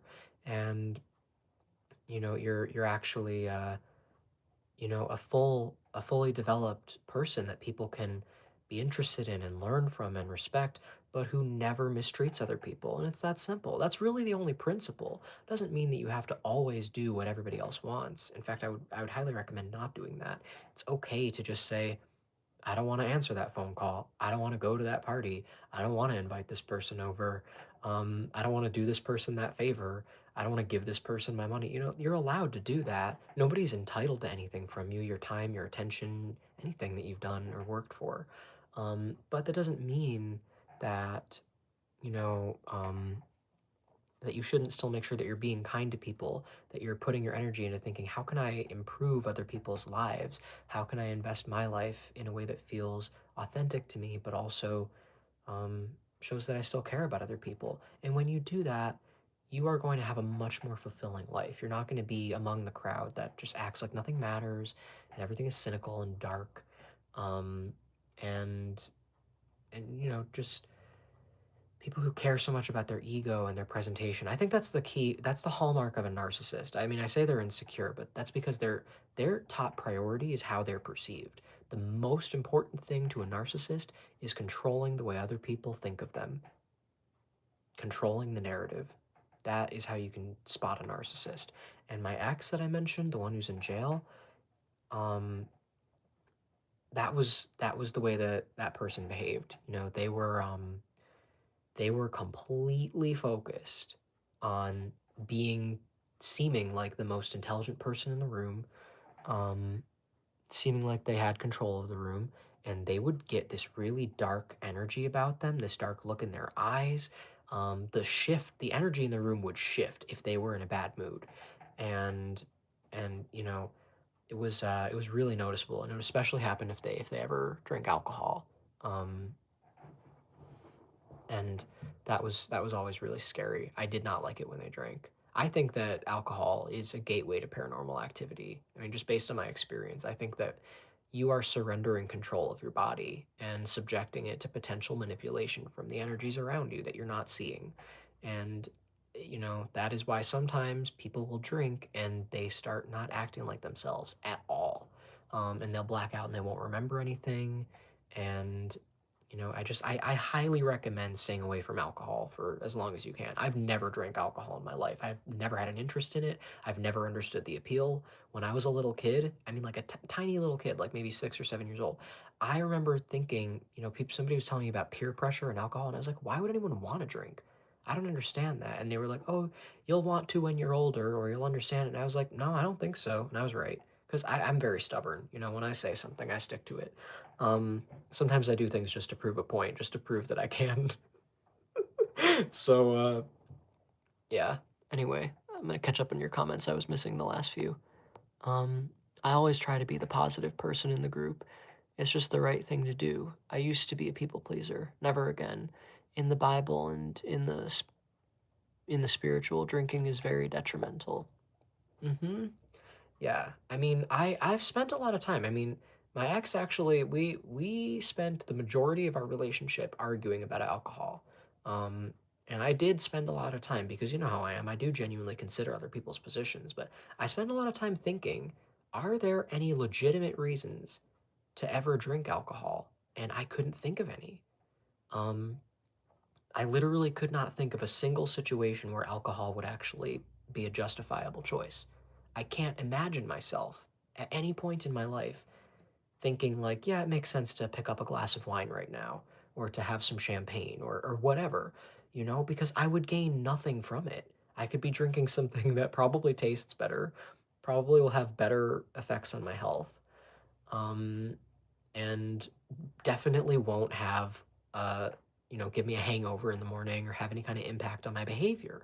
And the behavior is the scariest part because when it has an impact on the way you behave, um the people around you, unless they're drinking too, they're probably going to notice that change.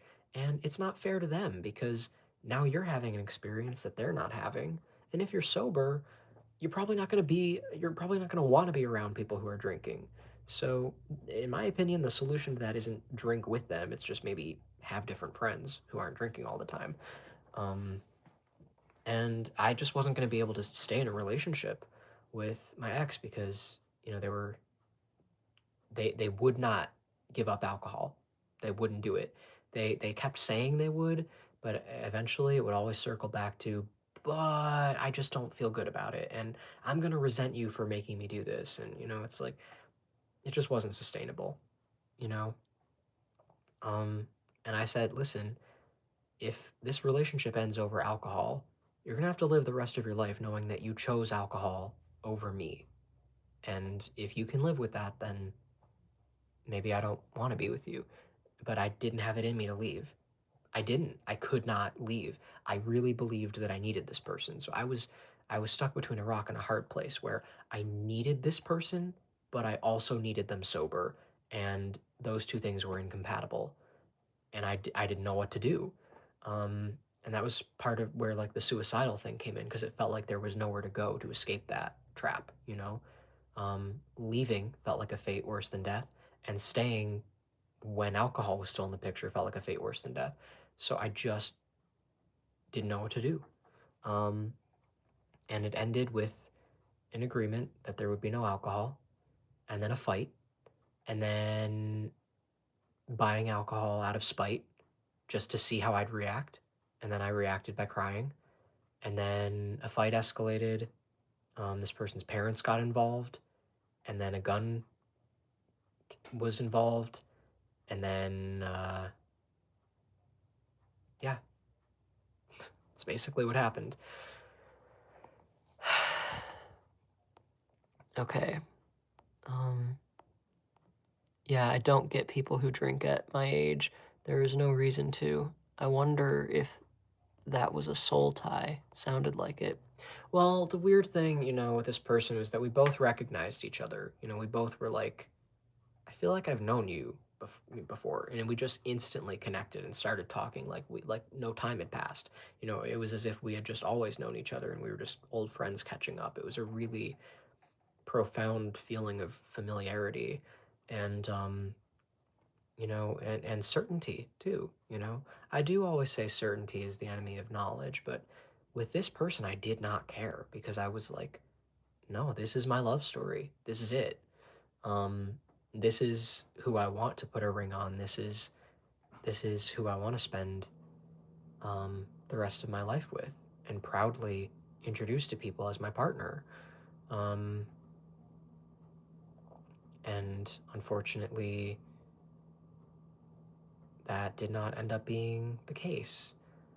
And it could have been had he not been a narcissist. But sadly, that just wasn't how things played out. And maybe someday things can change. But for now, things are the way they are. And I don't claim to know the future. But what I do know is that I'm always evolving and growing and learning how to have healthier boundaries, how to take better care of myself, and how to dig myself out of dark, depressing holes where I just want to die. Um, and you just got to remember that you got a lot of support. You got the whole universe backing you up, as long as you're willing to step up and do your part. You just have to ask for help, and sometimes take it when it's given to you, even if it means you have to get out of bed. You know what I mean? It's not always going to just be sitting there, but there will always be a better person in the future. Yeah. Um. Anyway, I probably should wrap this up. It's been 2 hours and 10 minutes, I think, which is much longer than I thought I was going to be here for. But I should have been drinking a lot more in that time. I hardly went through this at all. This was brand new, and I only drank like a little bit.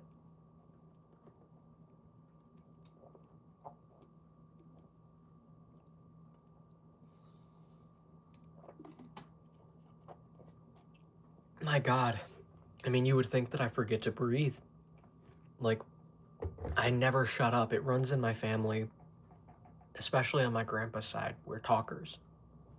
Just yap on and on. I learned a lot. This was nice. Well, yeah, I mean, I'm trying to think if there's anything else that I wanted to say, any points that I didn't finish wrapping up, or anything that I left unfinished. Maybe just like a closing statement. I talk too much. Well, I love that. I love other people who talk too much too, because then we both just keep going. Um, my friend Ivy, she and I, the first time that we met in person, my grandpa, who is one of the most talkative people I know, he came with us, and we out talked him. He ended up sitting there just watching the two of us talk to each other, and he was like, he just got out his phone and filmed us because he thought it was kind of funny. Um, and to be fair, it was funny to not even we didn't even notice him filming us.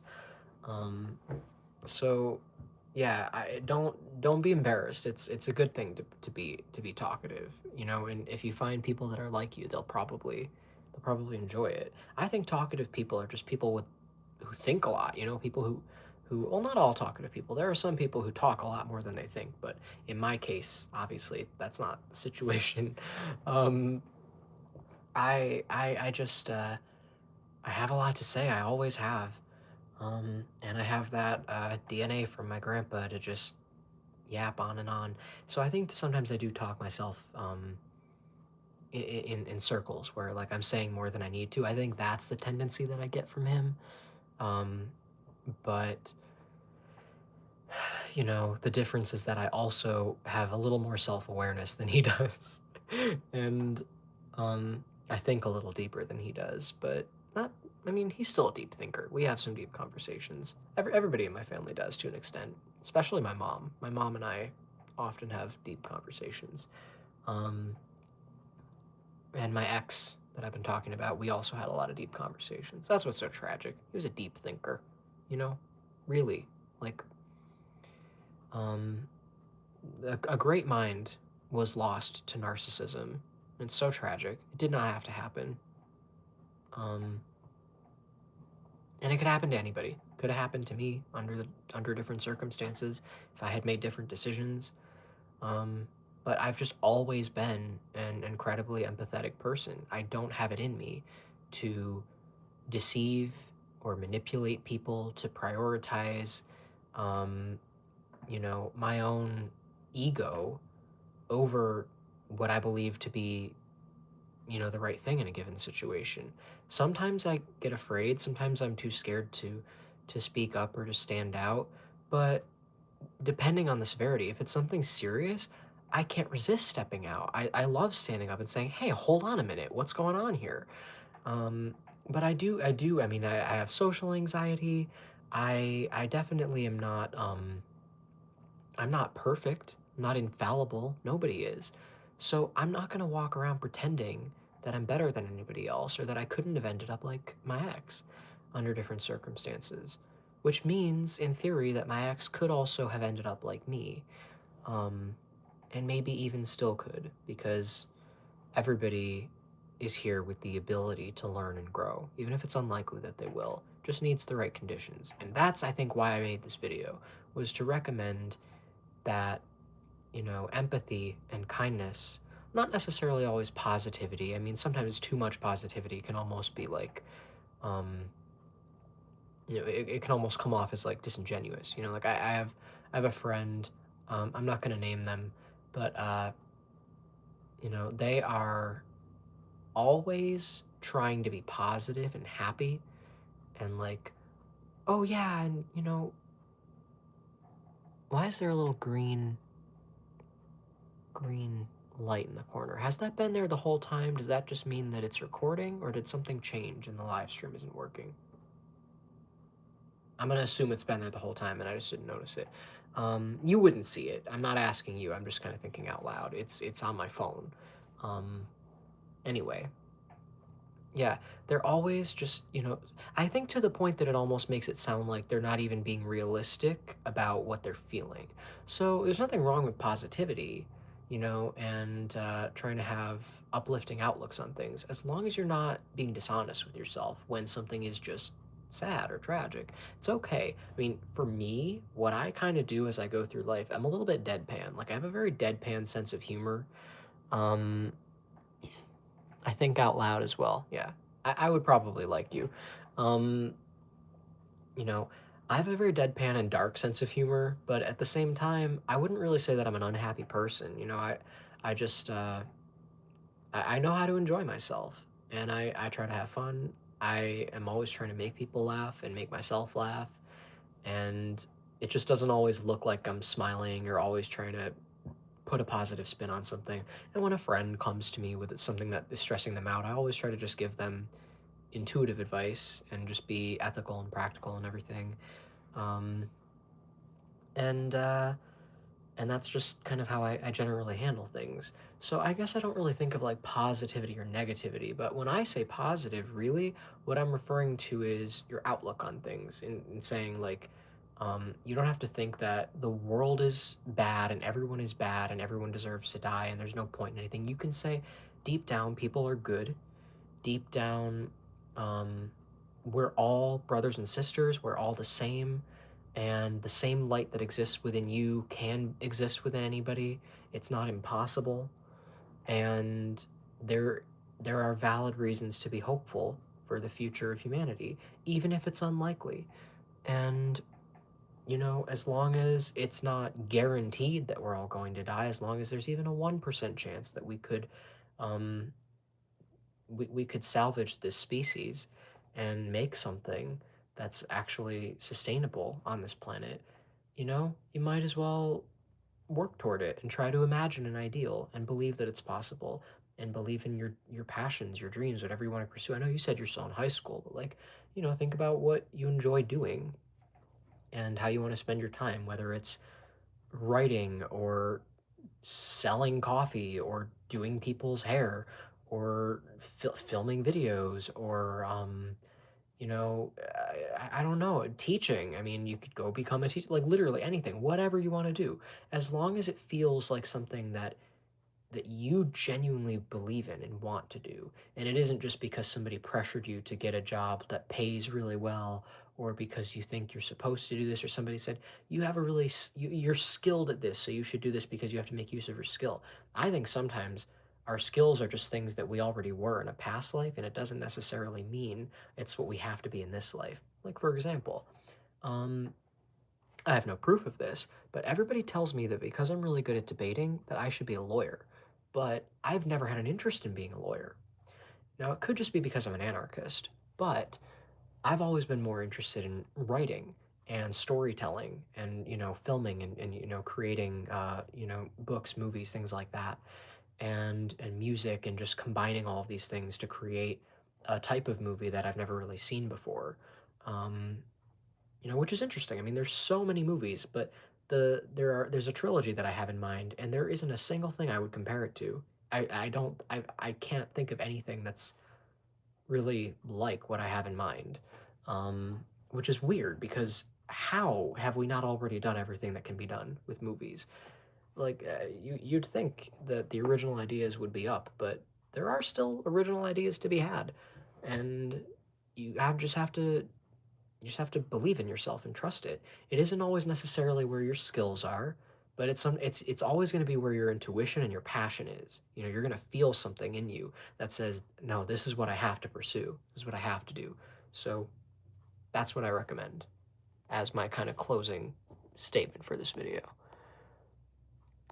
I dance in high school, and I also was to be a nurse. I'm in sports medicine. I love to help. Oh, I love that. That's awesome. Actually, fun fact, my great-grandmother is who I was named after, and she was a midwife. I didn't know that till I was set with my decision of being a nurse. Well, that's fantastic. Um, well, you seem like a good person. If you want to, reach out to me on any of my social media platforms, you're welcome to. I have the same handle for everything, and it's the same handle as my YouTube handle. So I'm very easy to find. In fact, I think even if you look at my YouTube channel, um, I think I have all my social media linked. But if I don't, you could just search for the same user handle that I have on YouTube, and you'd find me pretty quickly. Um, uh, you know, I'm not sure what I'm gonna do right now with my channel. I don't know if I'm gonna do more live streams. Um, I don't know if I don't know what I'm gonna do right now, which is why I recommended, if you wanted to like keep up with me in any way, um, I'm most active on Instagram, not posting, but my story is always pretty active. I post a lot of I repost a lot of things, variety of things that I find interesting, enlightening, funny. It's mostly just funny things, um, sometimes political, but that's probably a good way to keep up with me. Cause yeah, I really don't know what's going on my YouTube channel right now. I have to figure out how to organize this platform a little bit. But right now, what I want to try to pursue is the movie trilogy that I mentioned. I'm trying to write it in a book form. So yeah. Anyway, it's been way longer than it should have been. I'm gonna go have a peanut butter and jelly sandwich. So thank you for watching, and have a good night. I'm gonna turn this light off because I'm kind of curious how it'll look. Wow. Oh wow, there's like no light. You can't see anything. Okay. All right. See ya.